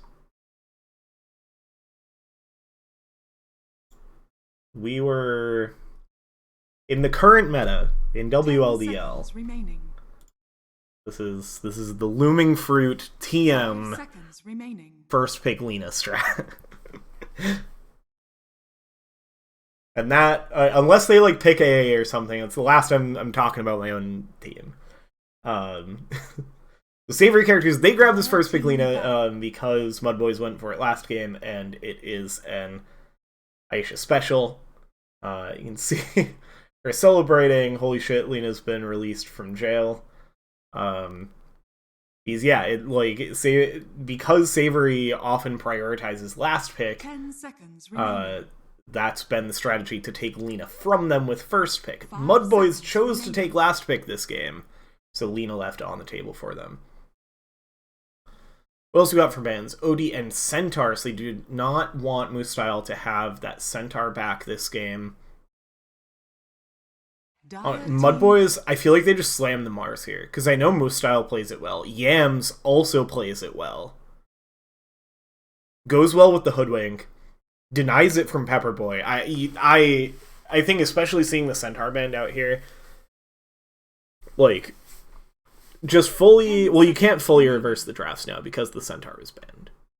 So we will get at least one different hero that was not in last game. But I really like the idea of just snagging Mars here. Because I think if you don't take Mars here, Savoury characters go, like, Lion Mars. And then they're pretty well put. Like, Mars with Alina, real good. Lina, it's like a Faceless Void. Lina is so good at putting damage into somebody else's big team fight ult. Yeah! Yeah! There it is. I think you have to. I genuinely think it's really good for a MUDBOYS draft. Because again, they can flex it between move style and yams. It goes great with the Hoodwink, and it denies it from Savoury characters. It's such a good pick on... What is that, 13 here? Remaining. Yeah, because it's 5 bans apiece plus two picks between the two teams, yeah. Pick 13. Snag the Mars. So now what do Savoury characters do? Because I have a feeling they wanted this Mars. I think you still grab the Lion. You probably just grab your 2 supports here. And we know Benji plays a good Lion, and we just saw a great performance from Vikromond on the Lion. So I think there's no reason not to go back to the Lion, other than if you are, like, Hoodwink Mars is a lot of burst damage, so it's a little scary to play a squishy support hero. I think it's hard to pick 2 durable supports. I don't think that's really a thing you can do. Yeah, there's the Lion, but then I think here you grab, like, a Tree or an Undying. If you're going to put the Lion 5, you could grab Benji like a Clockwork here. We do not see a lot of Clockwork anymore, but it's not amazing into the Hoodwink and Mars, but it's not bad either. It's a good option, like, if you can hit your hook shots on the Hoodwink, which is easier said than done. But, like, it's a good option for being able to kill that hero and stop her from being able to interrupt these fights. Dire team pick. Shadow Demon is going to be the go. So they prioritize a save instead, which already having the Lina, which unlike MUDBOYS, I don't think there's a world where Savoury flex the Lina away from mid. I think it's just too good of a hero for Aisha. 10 seconds remaining. 5 seconds remaining. Like, you're not going to go the route of, like, a Wyvern or something. You want some other source of save. It's going to feel pretty good into Mars. It makes MUDBOYS have to think about what carry they pick here.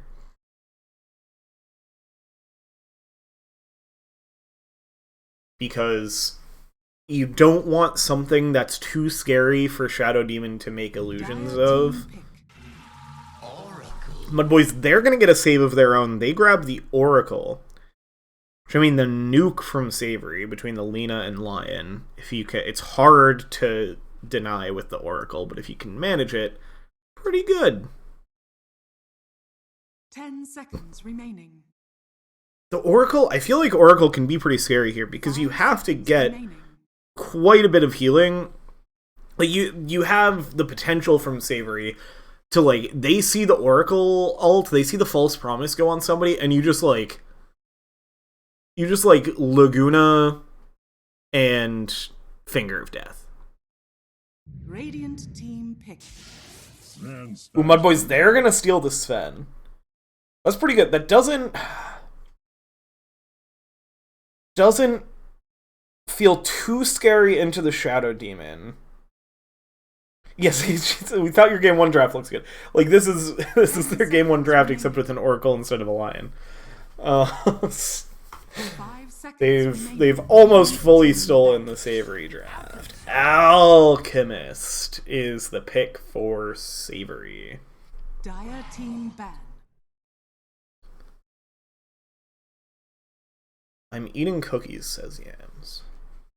I think that is irrelevant to the draft. Morphling banned out by Savoury. I would ban... I don't know what offlaner scares me here. But I think you have to respect the possibility of this being a Yams Mars and ban some offlaner. I think there's a possibility both teams are picking their offlaner last. And I don't know what you want for either of them. MUDBOYS is looking for some source of regen cancel for this Alchemist. 10 seconds remaining. What the hell is it called? Notion Rain? Whatever Oracle's like Shard or Ags is. The like big AoE thing. They banned out the Viper. Does that... Okay, hot take. You move the Hoodwink to core and pick an AA. I don't think you can actually do that, but an AA would feel so good in the Alchemist. I'm trying to think what else you could get away with here.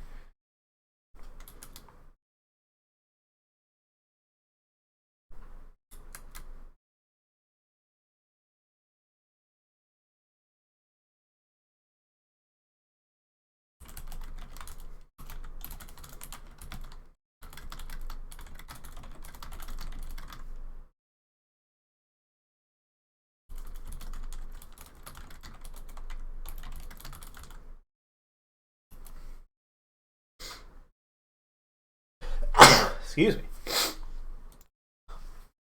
What else to say? Yeah, Savoury, I think, are... I mean, they're also thinking about their pick here.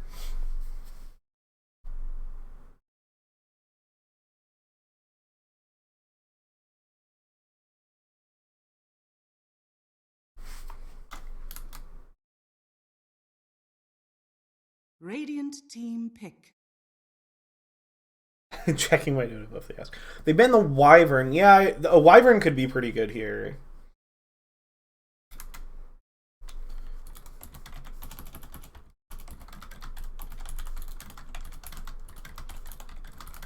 Ten seconds remaining. 5 seconds remaining. Yeah, I don't know, because you can't go for... Savoury characters would do it, but I can't see MUDBOYS going for like a Drow mid or something for regen cancel. I'm trying to think what else you have for options there. Savoury go for the Slardar.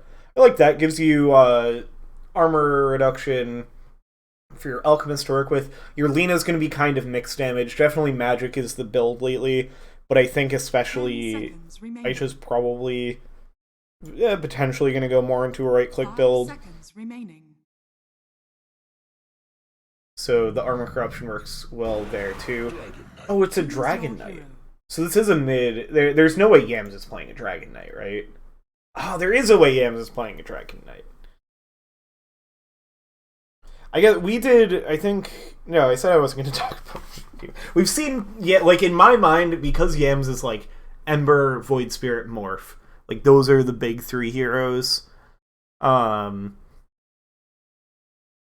Like those...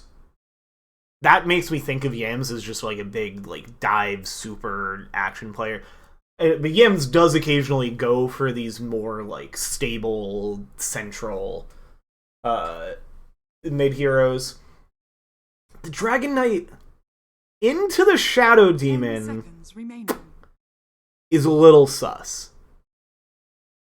That is potentially going to be a problem for MUDBOYS, because if Vikrmond is spamming out the banishes on the Dragon Knight and getting Dragon Illusions to send back their way, that is...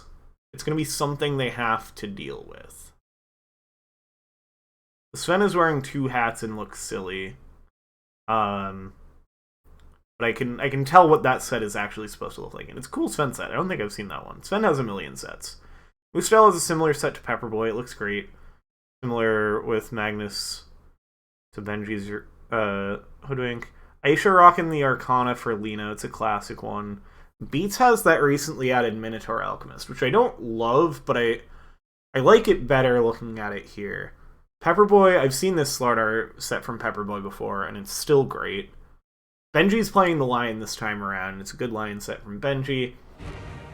Pretty standard, but good looking Shadow Demon set. This is a close hats draft. see it in this lineup. Persona. Oh, it's a different. Locks in with a different Sven set, and it's not a bad Sven set for Gex, but I liked what was equipped before. And I think that's actually going to be what tips the balance for me. That and like the Dragon Knight Persona, it's good, but it's nothing. It doesn't feel super special. It's just like a different kind of default version of the hero. You look stunned. So, yeah, I gotta give it to Savoury characters again for the Hats draft. So that's 2-0 in the Hats draft. They won the Hats draft. They won the actual game last time. As for the draft itself, this Shadow Demon is kind of everything to me. I like the illusions of the Dragon Knight, going to be very scary. The removing the Sven temporarily from the fight, pretty scary. The Alchemist also feels a little unanswered. Though the answer could just be killing him here. So they both have vision up in this spot, which has been ever growing in popularity. Oh, Pizza's just gonna waddle away.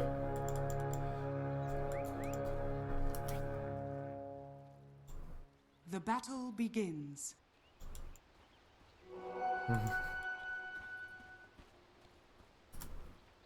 Runes get split evenly.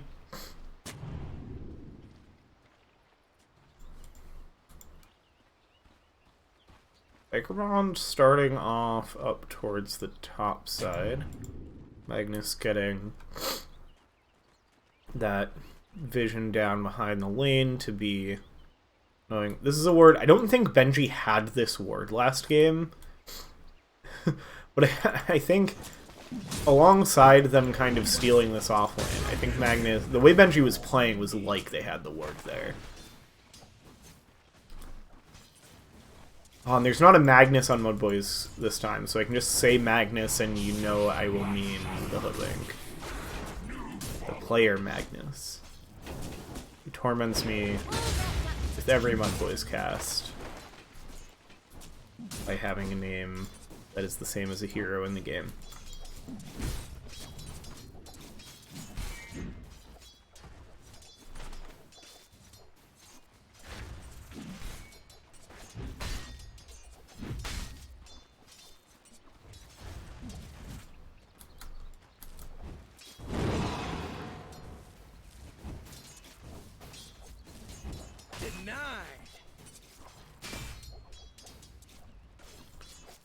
Lane should be kind of boring in the mid lane.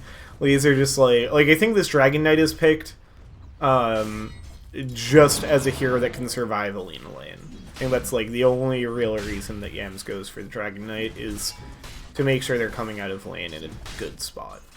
And they're confident, you know, they can still do plenty in this game as Dragon Knight. And Dragon Knight's still a very strong hero. We'll get the Mage Slayer pretty early. Still feels very good on this hero. Oh, as very low. Up top. Gex. On the Sven getting Earth spiked under tower, but able to survive. Pepperboy tangoing up. Kind of low down here as well. Vikromon trying to finish off Magnus. Does have 3 stacks. Ooh, doesn't quite connect with the 4th and able to survive the pop of the poison. Well, Spear goes out on an illusion from the banishment. You do have to be careful with the disruption save as the Shadow Demon because you have Spear, you have Bushwhack. We don't care. It is easy to set up a stun on your ally when you try to save them. On the other hand, like I feel like you mostly don't want to use Disruption as a save this game unless you've already seen those stuns get used. Because then you're like setting up LSA, you're setting up Slitherine Crush, you're setting up Earth Spike. Disruption's a really good setup this game. And you just want to spam Dragon Illusions.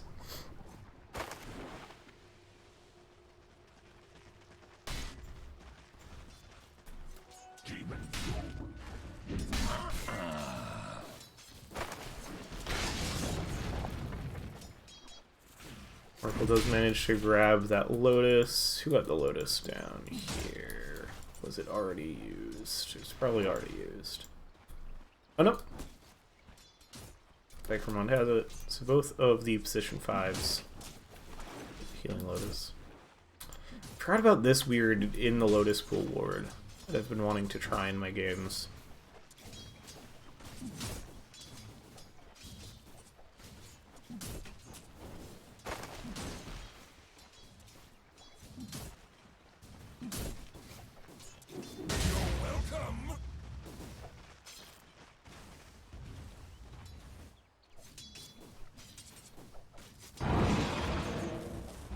Fees.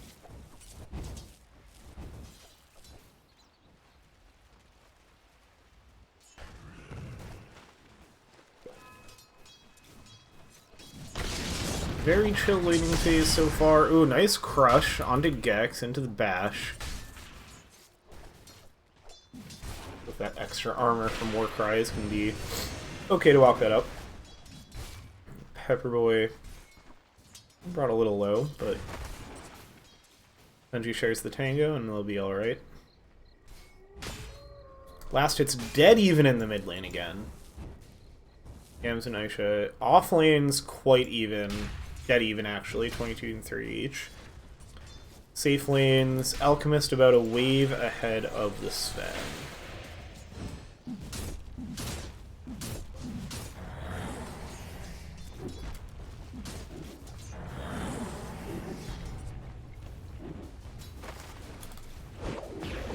Push back out on the Elk. Back from on there with the tree cut though. No, I think that was the tree cut after the fact by Beats. So now into the mana drain. 0 mana for Gex.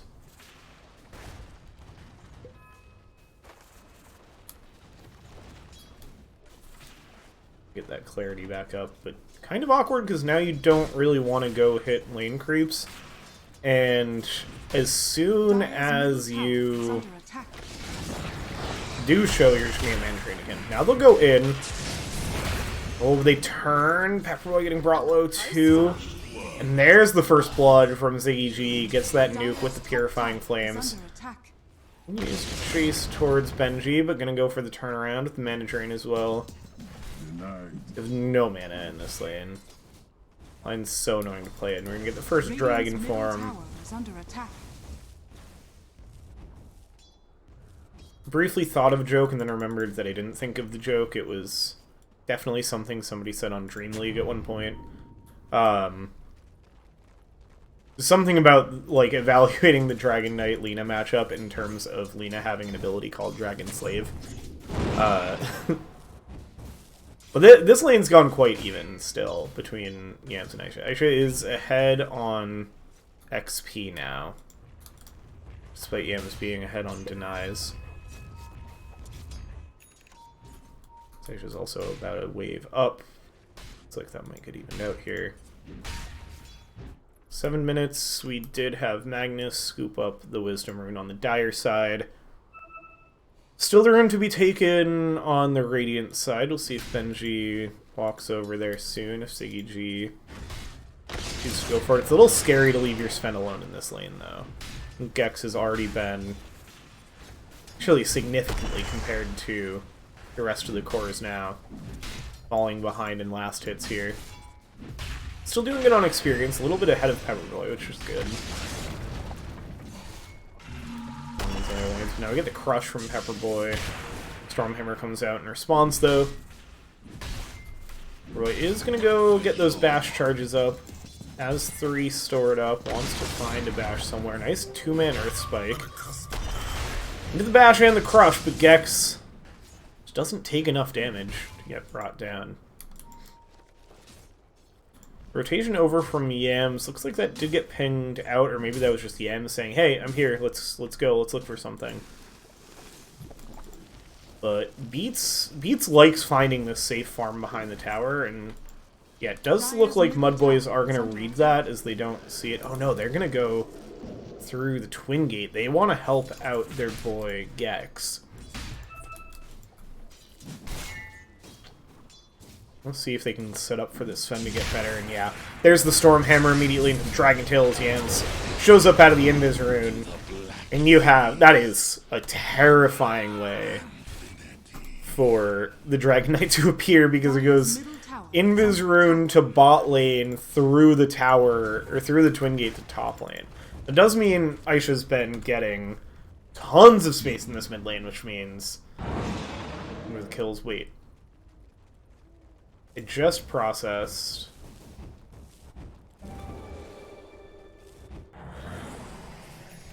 But that was the second kill in the game. What was first blood? It was also Pepperboy. Oh, no, we did see that. We did see that. I'm tired. It's late.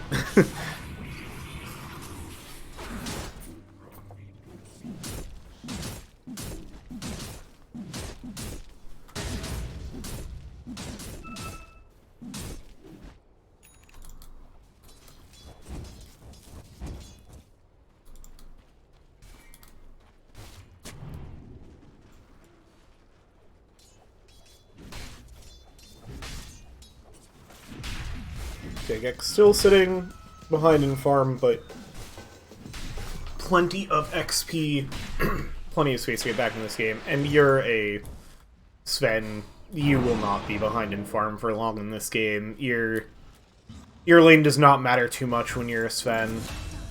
Oh, down bot, Vikromon gets the kill on Magnus. That was into the first arena usage. Beats with the acid spray and chemical rage.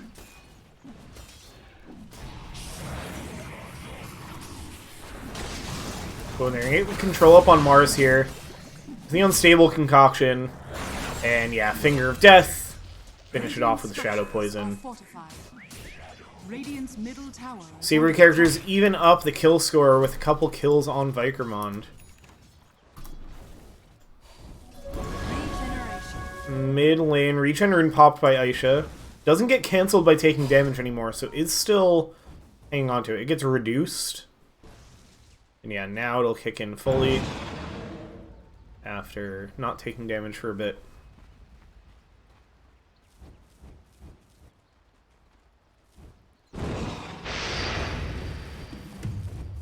Laguna's a Pinecone.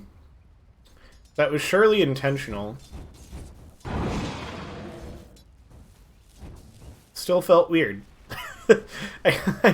I mean, like, you're not gonna kill a dragon... Well, this Dragon Knight's on half health. Like, if you had Laguna Blade... Like, maybe that guy just dies.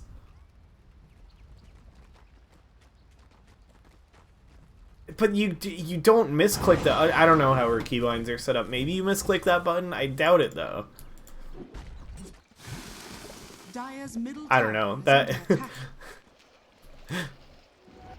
When she watches the VOD back, she'll tell me why it makes sense to Laguna Blade that Pinecone, I'm sure. I don't want to pretend to know more about this game than somebody with, like, double my MMR.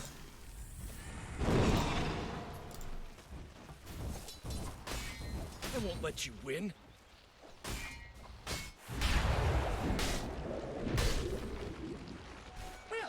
So this game off to a quieter start. I mean, I pointed out last game was not a high kill game. There's still a lot of fights happening. Now my request for a fight will be answered, and then it won't be, because Pepperboy will simply walk away. They can't kill you if you just walk away from them. Actually comes up here with potential rotation. But it's just gonna go back. Does have Laguna Blade back up, but gets Dragon Tailed after the LSA wears off. The Mage Slayer is already finished. Laguna Blade comes out, but it does nothing because you've been hit by Mage Slayer. So that's why you use it on a Pinecone, because you're just going to get hit by Mage Slayer and then it's not going to do anything. But there is a Finger of Death here, which means that Lion will die. Because Benji will be convinced, that they will be able to kill them. But we'll be wrong, because it's a Dragon Knight. And Dragon Knights are very tanky. I can't, like, it...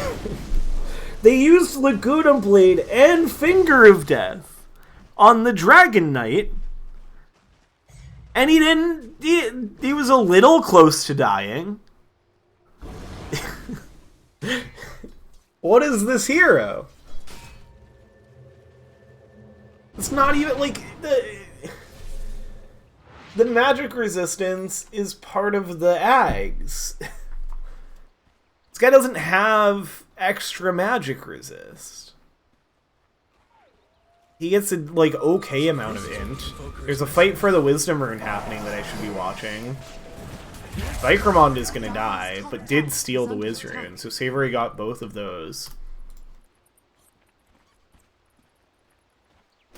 I think I've devolved fully into I should be asleep right now cast mode.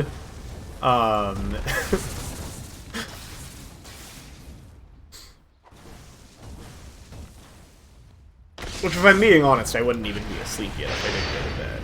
There's another Laguna Blade. This one is not blocked by a Mage Slayer, but it still feels a little underwhelming, as Yams is just going to walk this off. And this is an Arcane Rune Dragon form, so this guy's, like, doesn't even mind that he's getting pushed back in Dragon form right now.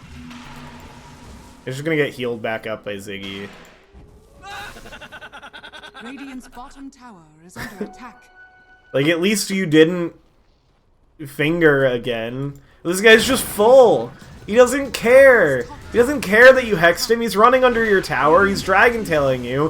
His supports are behind him, so you're dead. I don't care that it's your tower. This is a Dragon Knight with 2 supports behind him. Your tower's dead, you're dead, and he's perfectly fine.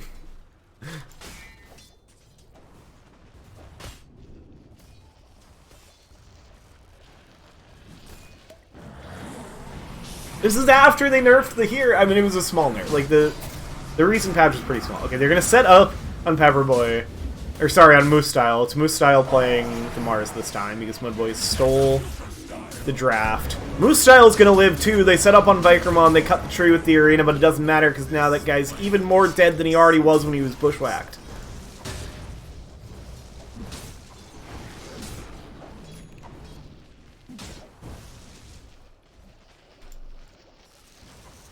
Radiant's bottom tower is under attack. And as we mentioned, it was an Arcane Rune on the Dragon Knight, so he's... I think there was a short amount of time where he wasn't a dragon, but now he's a dragon again, so now your other tower's dead. Oh, and there's a scan in the vicinity of the Sven. It did not hit the Sven. Oh, but...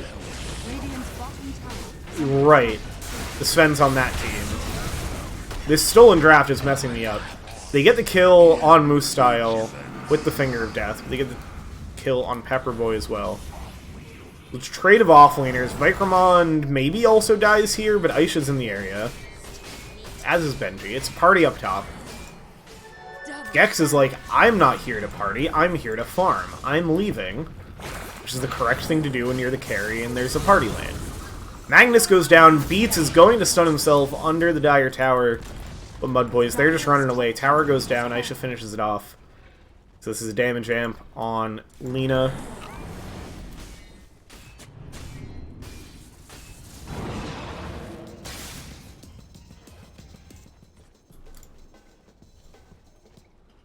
Radiance is finished on Beats. Probably should have pointed that out. That's a pretty good I mean, it's an Alchemist. But, like... And MUDBOYS stole the Savoury characters draft. Savoury characters go, well, hey, you know what you guys did against our draft last game was you just took Roche really early and we couldn't do anything about it. So we'll do that too. We have a Slardar, so we get to do that. We also have, I like talked about the armor reduction feeling good for an Alchemist. Failed to mention that it adds to the Alchemist's armor reduction. So you don't get to have armor in this game. You also don't get to have a squirrel, because Lina will just Laguna Blade her. And lightning hits a squirrel, it kills the squirrel.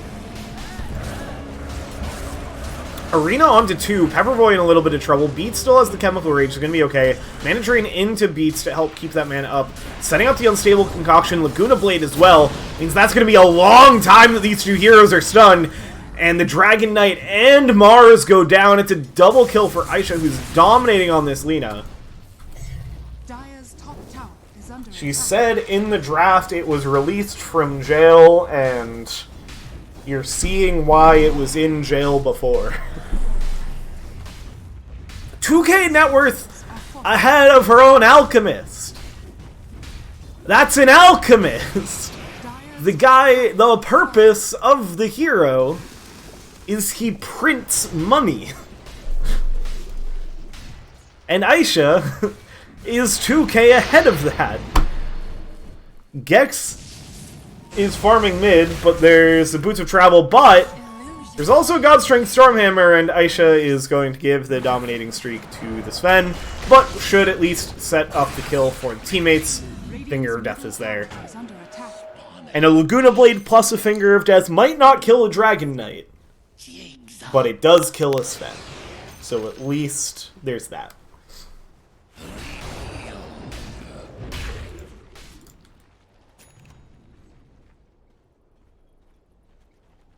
To trade your lead for Sven, you give up a little bit of gold, but you still got the lead, you still got the Aegis.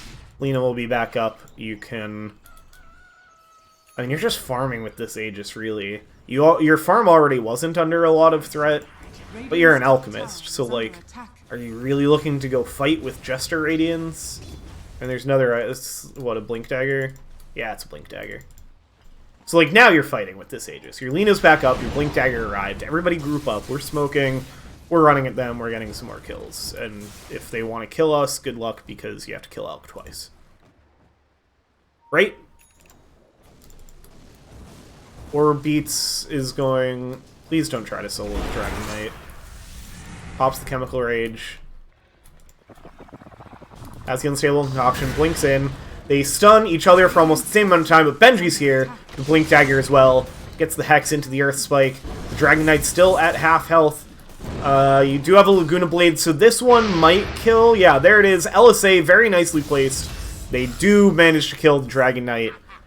Enough heroes arrive that they have the damage. So it doesn't even require a smoke. They find EM's farming. And they still have an Aegis for almost 2 minutes, so they can keep looking to chain some more kills together. MUDBOYS, meanwhile, they're doing a good job keeping the map pressure up. Moose Style with the Vlad's able to pretty freely push in lanes, back up with the phase boots as soon as trouble arrives. It's like this is going to be another blink heavy game as the blink for the Mars is on the way. Saber working on the Ags for the Sven. Pseudo blink there. God, it's wild to think like how good Sven is right now in this meta. And, like, how high priority Ags is on him. And then thinking back to what his Ags was when it had to get, like, mega nerfed. Because it was, like, it wasn't even good in pro games, but it was just ruining pubs. And now it's, like, it's so much worse than that. And it's still so good. Man, I love Dota. I just like how everything's broken. Dire's structures are fortified.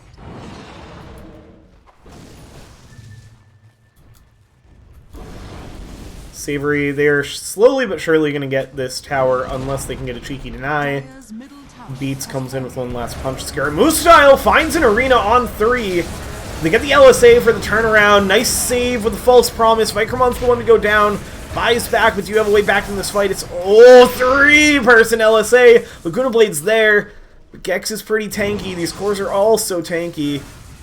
And now the Dragon Tail out onto Lina. Vikramon trying to connect in, but not going to be there in time for a save. And Aisha ends up being the one to go down. Aegis was used or wore off. So now it's 2 heroes dead on savoury characters. Game looking quite even at 23 minutes, only a 1k net worth difference. As we're probably in for another long one here.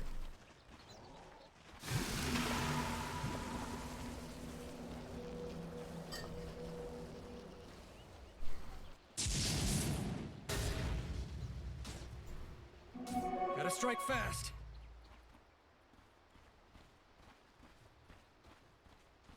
So you've got Pavis on Shadow Demon, set back from that Solar Crest for a bit due to that buyback. Maelstrom done on the Squirrel. And a Spirit Vessel, so that's going to be their answer for the Chemical Rage. Alchemist well on the way to the BKB for beats. Manta up on EMs. Don't know what the tip on Vikramon there is for.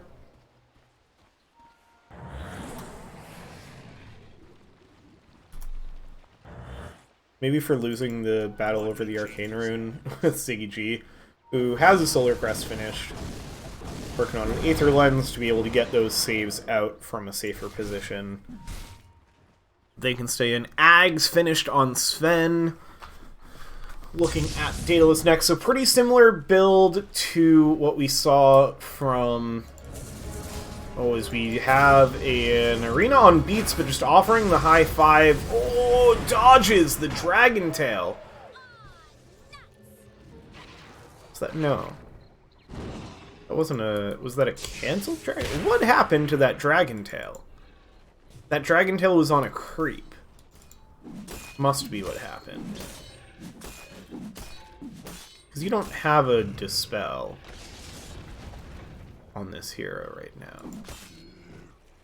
Huh. Yeah, so they find a good initiation, but it's an Alchemist, so they... Look at it. Moose Style is now the one stuck in the stun animation.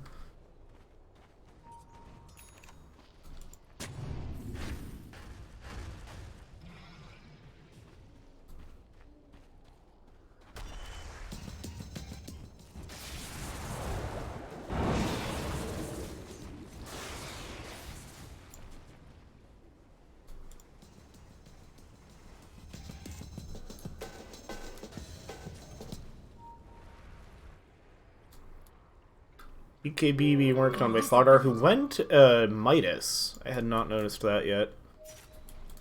In it for the long haul here. Well aware of Savoury meme.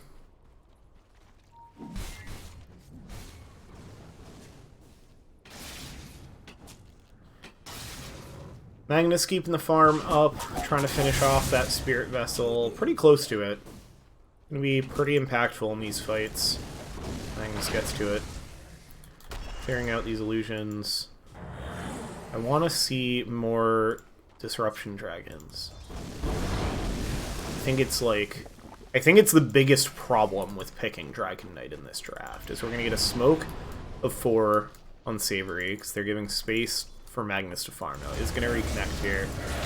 The end of the initiation. This time there's plenty of damage. They quickly bring down Beats.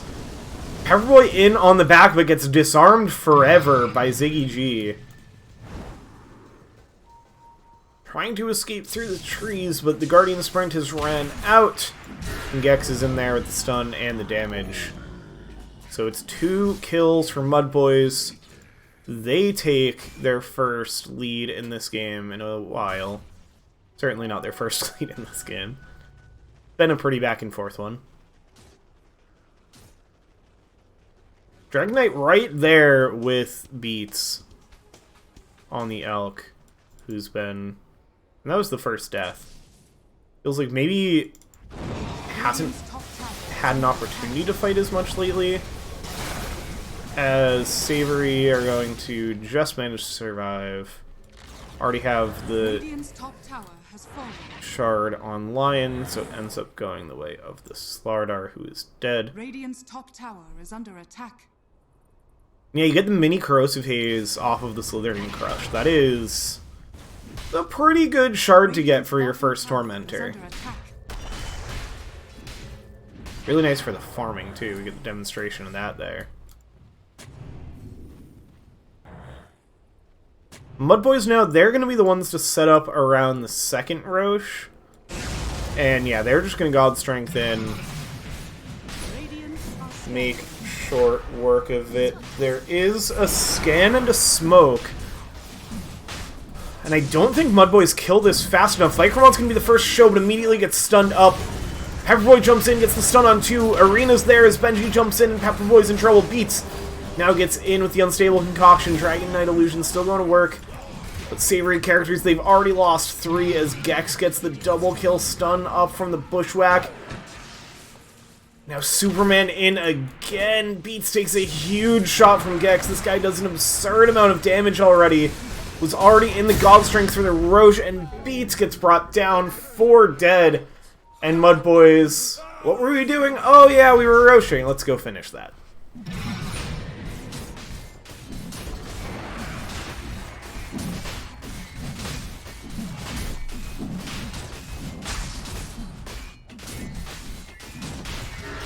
So Roche number 2 goes the way of MUDBOYS as they take their biggest lead of this game. Possibly the biggest lead of this game. It's pretty close. That's about the same, 5k. So if it continues to swing their way, then they will have the biggest lead of the game. Pepperboy farming in a bit of a risky spot, but a little bit before MUDBOYS position up into the biangle. Larking around in this area. Everybody back up on Savoury, so they're going to fortify the tower. But Yam's still going to make quick work of the creeps. Looks like the tier 2 will go down. First tier 2, so it's a free fortification, might as well use it.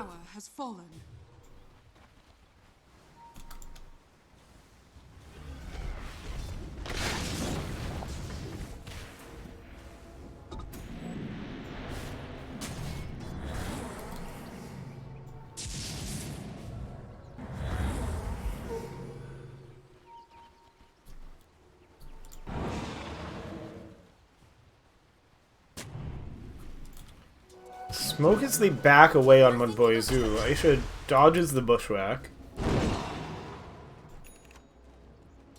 Still have the Aegis for quite a while on Gex. Still working towards that Daedalus for the Sven. Yeah, Beats now really has not had a chance to farm for a bit. Working on the Assault Cuirass. That'll be a nice timing for them. Again, the armor reduction is so good for them. EKB nearly done for Slardar, that's going to be a big timing. And it looks like MUDBOYS maybe going to smoke up again. Oh yeah, just waiting for it to come off cooldown. Savoury characters, they're pretty away from here. They ping out Pepperboy.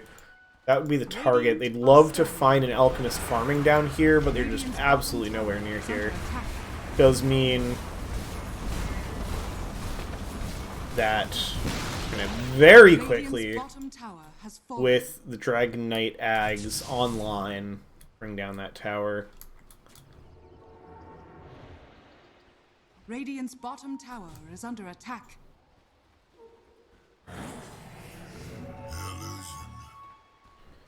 Give the shard on Vikramon now here for the demonic cleanse.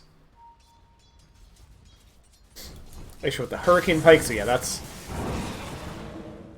This is what I kind of expected from Aisha. Does not care that the magic damage is more meta right now. Ooh, Vikramon gonna be caught in the scan. Aisha maybe gonna get seen by Moostyle. No, it's just gonna go. Oh, Moostyle. Oh! Oh! Aisha just gets away. Vikramon pays for the crimes.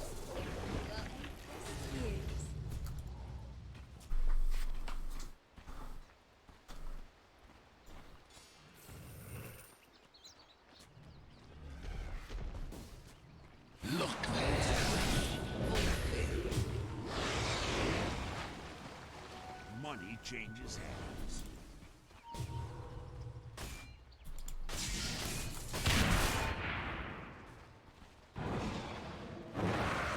Radiant's middle tower is under attack. MUDBOYS continuing to go to work pushing down these buildings. Radiant's middle Last tower of the has tier 2s fallen. get brought down. They Radiant's do middle manage to tower build is up their under lead. attack. Still have a minute of Aegis, so Gex has the God Strength. You don't really want to use it before Aegis, though. With the Dragon Knight illusions, you've still got Dragon Form for a while. Working on the Assault Cuirass before the Octarine Core.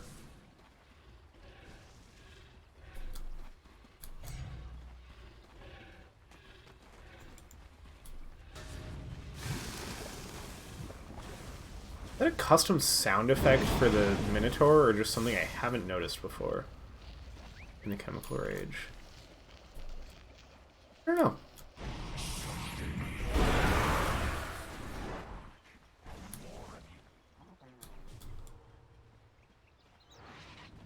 Dragon Form ends. MUDBOYS, they choose not to push with the end of their Aegis.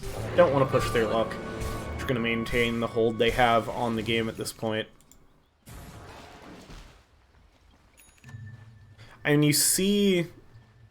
Who has... Yeah, Ziggy G. Never go high ground tag on the name. Like, MUDBOYS play their fair share of long games. And they respect how difficult it is to go high ground in this patch. It's odd because it felt like before TI and at the start of TI, it was very... Like, it very much felt like the meta was you can't go high ground. And then it felt like that got solved. It's like Gaiman doing the fast gameplay in that meta, and it, like, in pubs it didn't feel like that was the case. It feels like we've trended back towards these, like, long games. Again, these aren't the teams to take as the example of how long games are in meta right now. So they're going to play long games either way, but...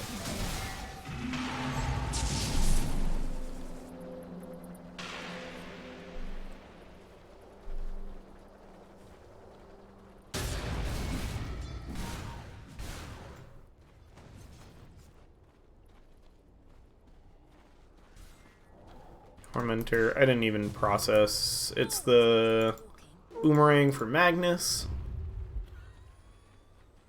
And they're gonna smoke up on MUDBOYS. Did they get another timing here? Don't know. Benji's gonna snag Damage Hamperoon. Oh, Pepperboy is gonna get found in the mid lane farming creeps. They drop the arena, they drop everything. And the fish is fried.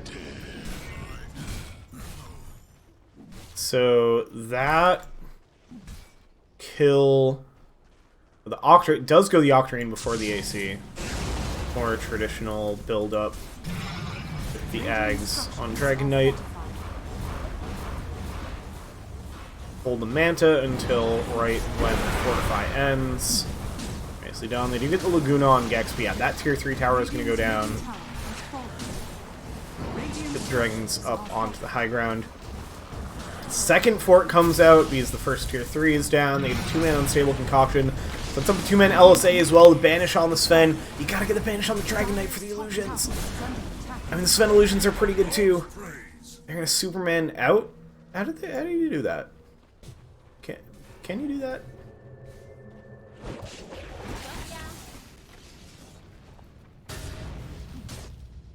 They did put the Dispel back on the Ags.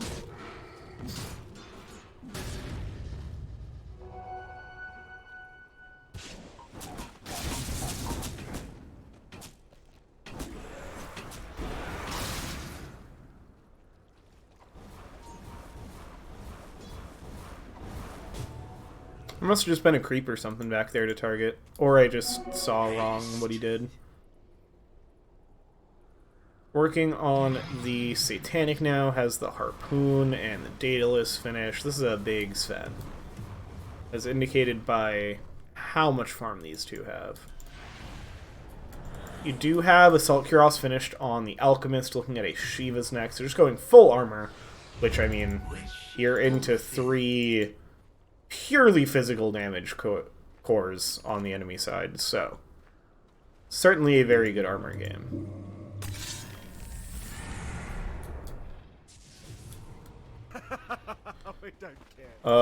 Gex is gonna get seen on the ward, stunned up, and has the BKB before the LSA connects. Guna is there with the False Promise as well, and now is just gonna get to turn around free. There's a lot of damage going into this False Promise, though. Is it gonna be enough to heal them up? Laguna Blade follows it up, and they just pop under the False Promise! Beats now gets out from under the arena. There's stuns up on 2. Moose Style is gonna have to BKB, walk away. Ziggy G controlled up and brought down. Yam's trying to escape through the trees with the flying movement. Bushwhack out on Vikrman to help the escape, but there's the big damage from Pepperboy. And they find 4 off of that initiation. This ward from Vikrman, this has to be why the tips are coming up, because this ward just killed 4 people. Like, the Sven walks into it, Pepperboy is like, oh hey, I'll jump right in there. They all get the initiation on the Sven. False Promise can't do enough. And MUDBOYS forced to take the fight around it to try to help Gex.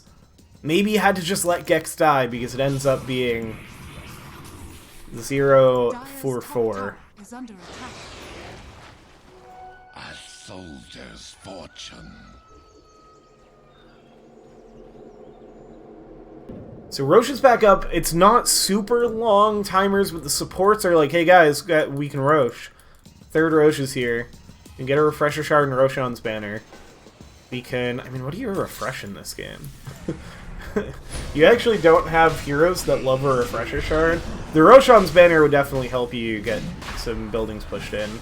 Yeah, you've got a Slardar, so they are all back up, but there's really no chance to contest this here. Leaning to show up on the wave as well. This will give them... I mean, they already kind of knew because of where that fight broke out. The MUDBOYS, they are going to move down this way, but Roshan already dead.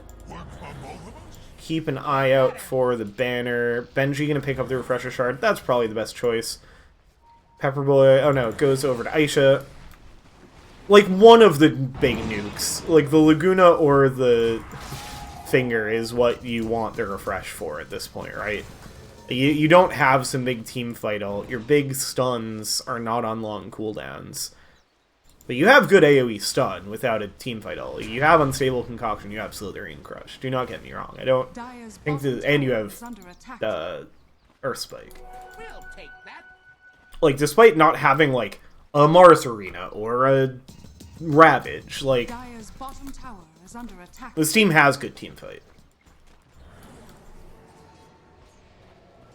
But it's not something that you're looking to refresh for your team fight. So you just emphasize the damage. It's going to make sure Aisha can keep her stacks up very efficiently because you can hit all these spells twice. Also refresh for the BKB. So that's a 7 second. This is a new-ish... Oh no, that's also 7 seconds. I think it's just because she's already so, like, yellow and orange that the... BKB is less obvious when it's used by the Lina.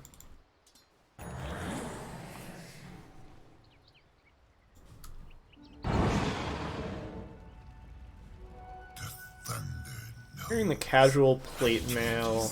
Don't know what that's going to get built into yet. Working on the Gleipnir. The Gleipnir, I feel like, is what we've been seeing more as like an earlier item for the build. Also has the Ags already eaten.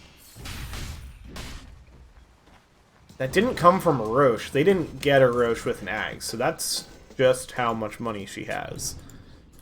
I mean, top of the net worth now, 2k ahead of anybody else.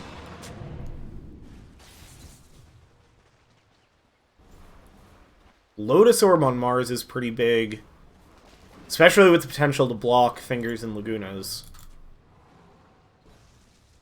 You have Gleipnir, Spirit Vessel, Force Staff finished on the Squirrel. Got AC finished on DK.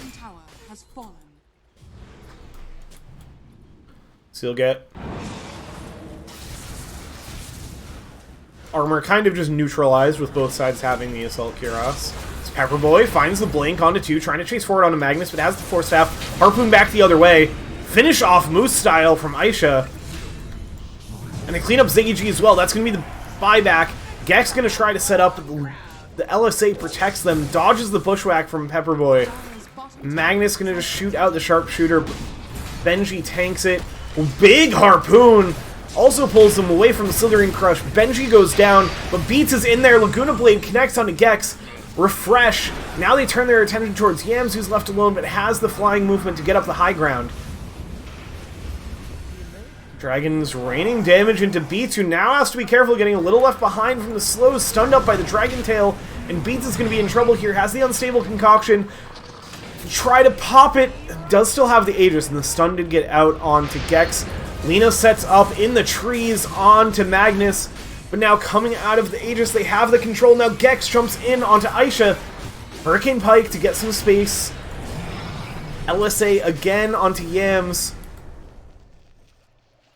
They had the dispersion to help Beats blink away. This fight is still kind of happening. Ziggy G finishes off Vipermon. Yams blinks in there for the initiation of the Dragon Tail. My camera control got a little wonky there. I'm gonna smoke up on Ziggy and Gex. I think they thought somebody was still over here, but Aisha did TP out. Who came out on top of that fight? MUDBOYS. I wasn't sure, and then the death summary, or the fight recap, is very handy. 4 people died there. I mean, it was an Aegis.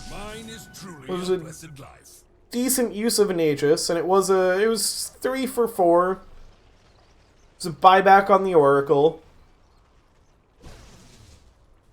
So, actually more gold earned for Savoury, but more XP for MUDBOYS.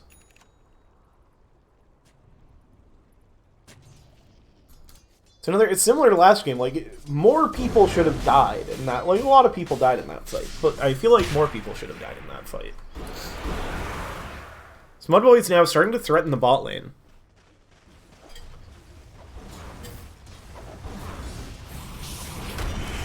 There's the disruption on the Dragon Knight illusion. And you have the Mana Drain to kill the enemy Manta illusions. I think this is 2... I don't know where the other illusion went. From Vikermond.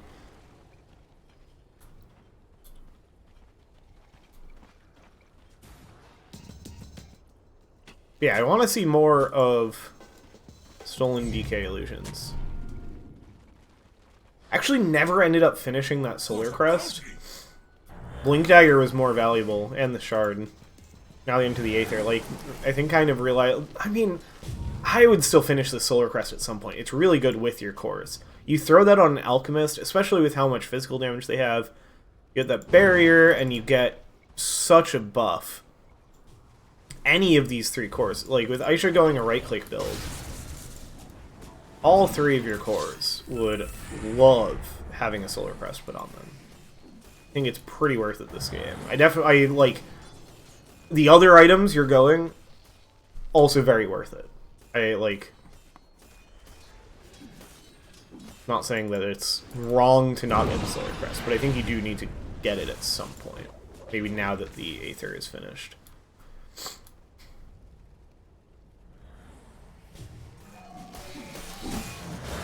The other Tormentor. As we're 47 minutes in. Beat's gonna be the one to get the Shard. The Berserk Potion. Okay. Hear me out. There was a time when, largely because of this Berserk Potion on the Aghanim Shard, that Alchemist support was kind of a thing. A thing to the degree of we were seeing, like, Seb playing it in pro games. Am I crazy? Why does it feel like he's only getting one illusion from these?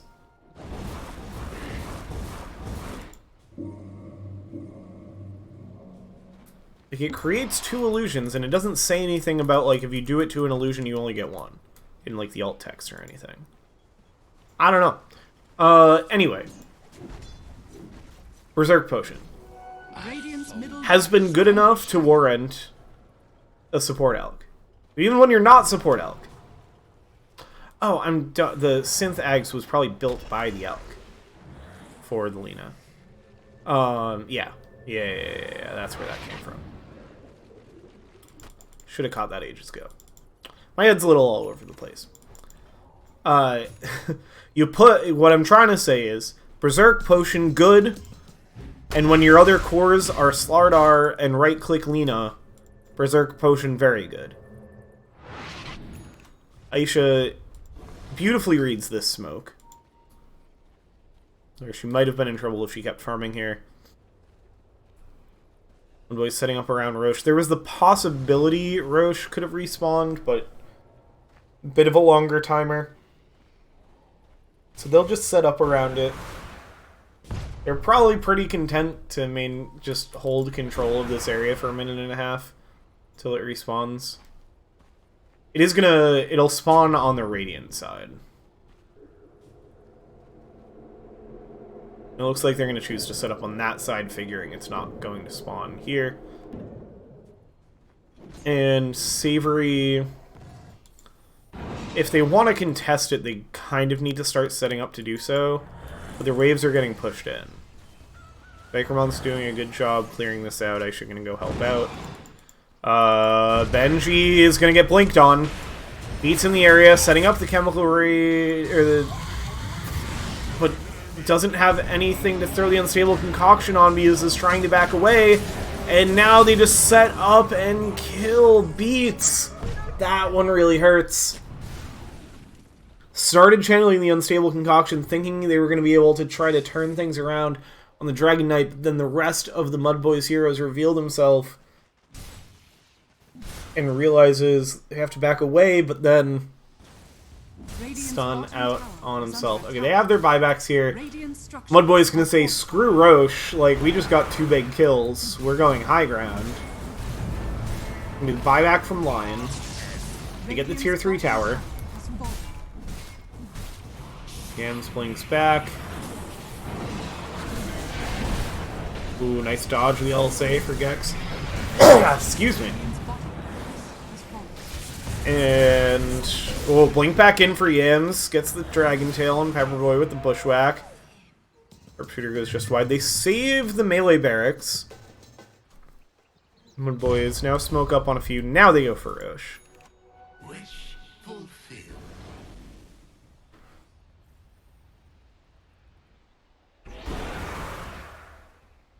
Feels like they maybe could have just waited for another round of Dragon Knight Illusions and finished off that barracks. You just hear me say Dragon Knight Illusions and like, what? I didn't input anything. It just shows that that was the most interesting thing to look at when I said Dragon Knight Illusions.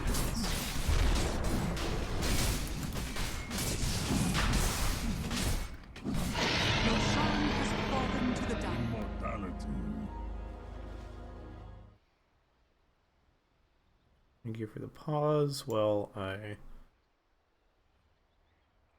bonk this bot in my chat.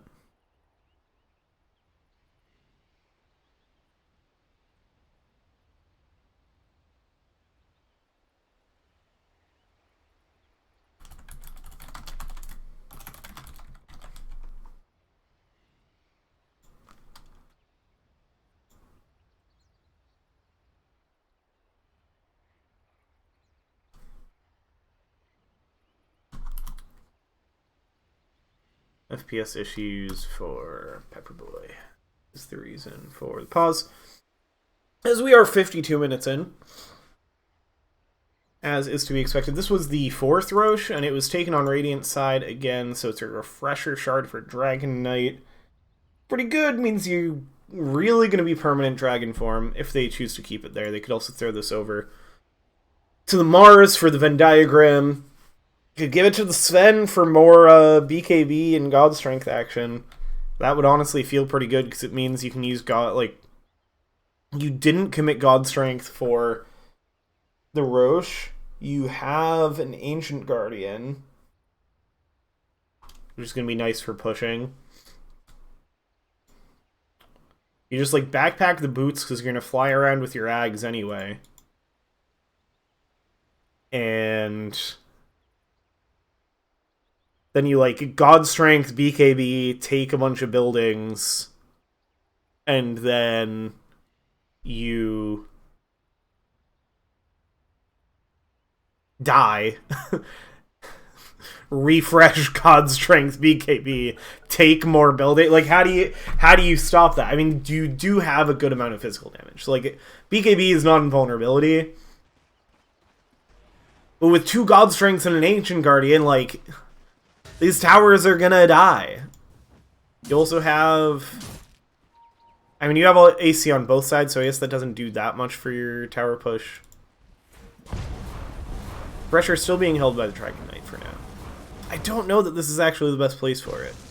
I feel like the difficult part of Aegis on Sven is that you only have 1 God Strength. So I feel like you kind of want the Refresher Shard. You don't even need to backpack the boots, because you just swap in the Refresher Shard once the Aegis is down. I mean, I guess that can be risky with things like LSA. Like, you know Aisha's going to nail the timing on the LSA coming out of the Aegis respawn. Yeah, I'm right there with you on the FPS issues, Pepperboy, but that's pretty normal for my streams for whatever reason. Hey, everybody. Roson's banner gets dropped, not used yet. Agnes will pick it up, see where they choose to put it, if they choose to put it anywhere. Radiant's middle barracks are under attack. I feel like with this Aegis, you have Aegis, you have Roshan's banner, you have Refresher. Surely you can kind of just end the game. Gex is going to get hit by the LSA, but has the Lotus Orb. The Dragon Knight Illusions hitting from all angles. They're going to finish off the mid melee barracks. Got half health on the bot barracks.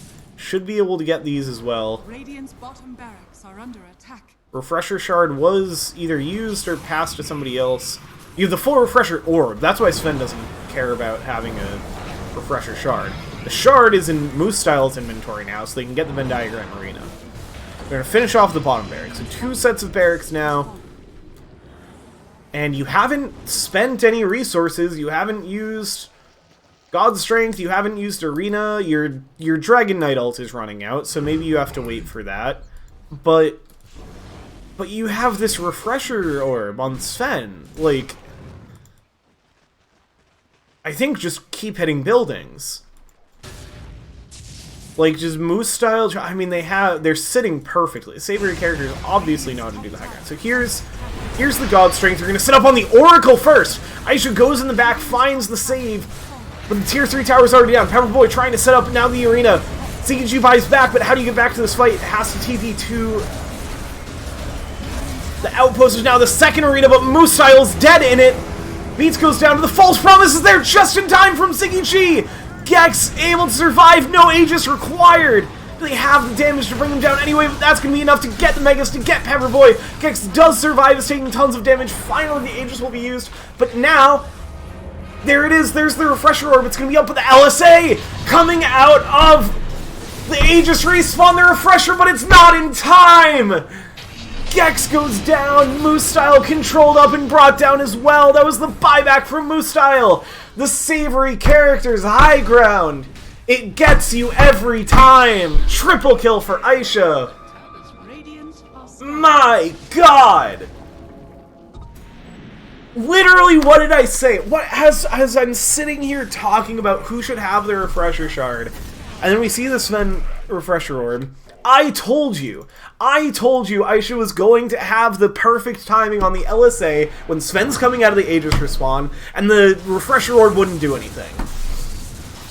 That is absurd.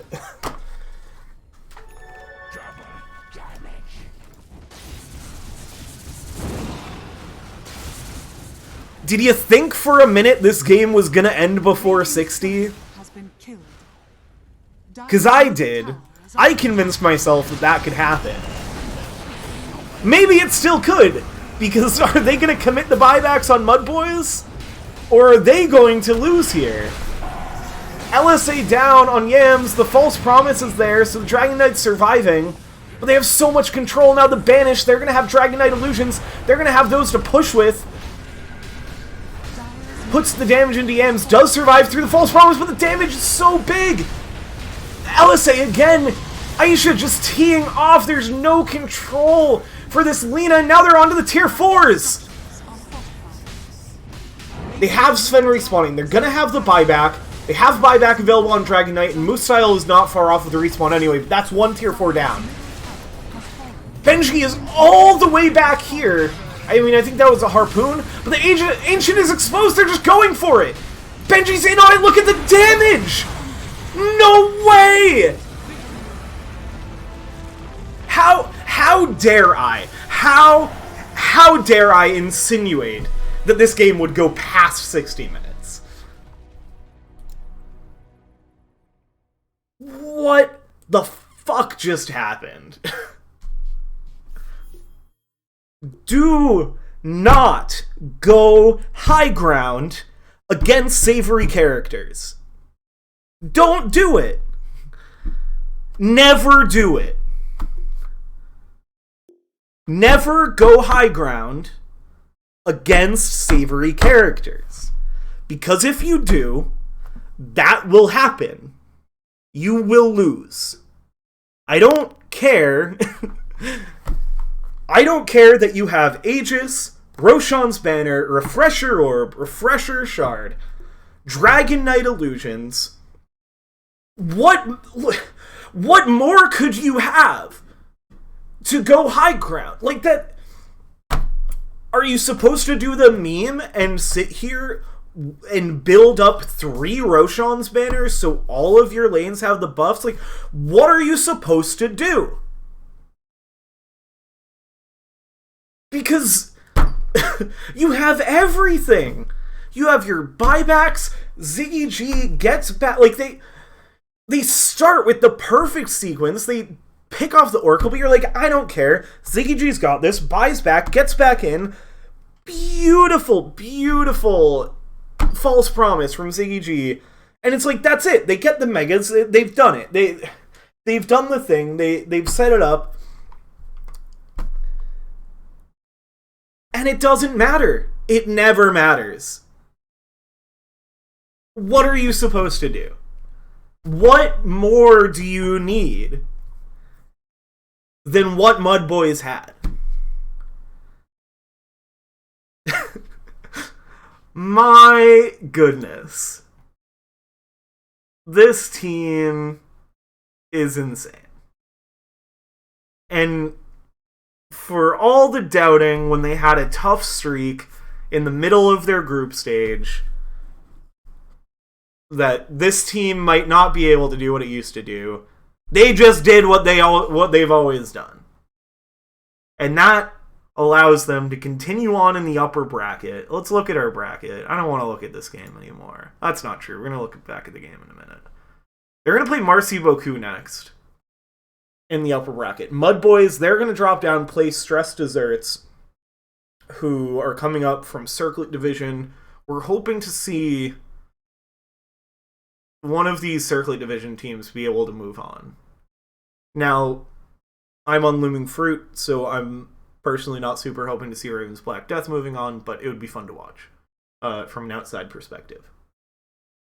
But, good lord, good luck to Marcy Boku. I don't know. I mean, we played them earlier, so the thing to do is just not let them get to this situation where it's a close game this late. If it's a close game this late, I don't know how you beat this team. I just don't know how you beat this team if you let them get to a late game. I mean, your MVP is Aisha, obviously, because that's an 11, 2, and 8 first pick mid Lina. who was out farming an elk at 20 minutes by 2k gold, and who won the game with the perfect light strike array. Like, my god. Okay, I'm done talking about this game. It sounds like I'm mad about this happening. I'm not. That was incredible. That was so much fun. Like, huge props to Savoury characters. I'm memeing. And I'm tired. So I'm memeing in a way. But yeah, no, I like genuinely, this is super impressive. I don't want it to sound like I'm actually mad about this. That's just absurd how that game ends up going. Like, let's also look at a graph. They won with a lead deficit. They were at, like, even a win problem. They never... It didn't do the thing where it's like, oh, now, like, you did the... Like, maybe it was starting to come back up. But they didn't even have the win probability. They weren't supposed to win, and they just... won. I mean, okay, I now I'm done. I'm going to bed. Thank you, everybody, for joining us. You saw from the brackets. We'll go back to that again. Tons of Dota still to be played in this bracket. And this is just one of our 3 brackets. This is the bigger of the 3 brackets. The other 2 are 4-team brackets. This is the big central 8-team bracket, which is fun. So tons of Dota still to play. Best of luck to both of these teams going forward. I'm super excited to watch more of them. Check out the Discord for everything else about this league, for when games are being played, for who's streaming them. Thank you again. Great job to both of these teams. Holy shit, Savoury characters. Good night.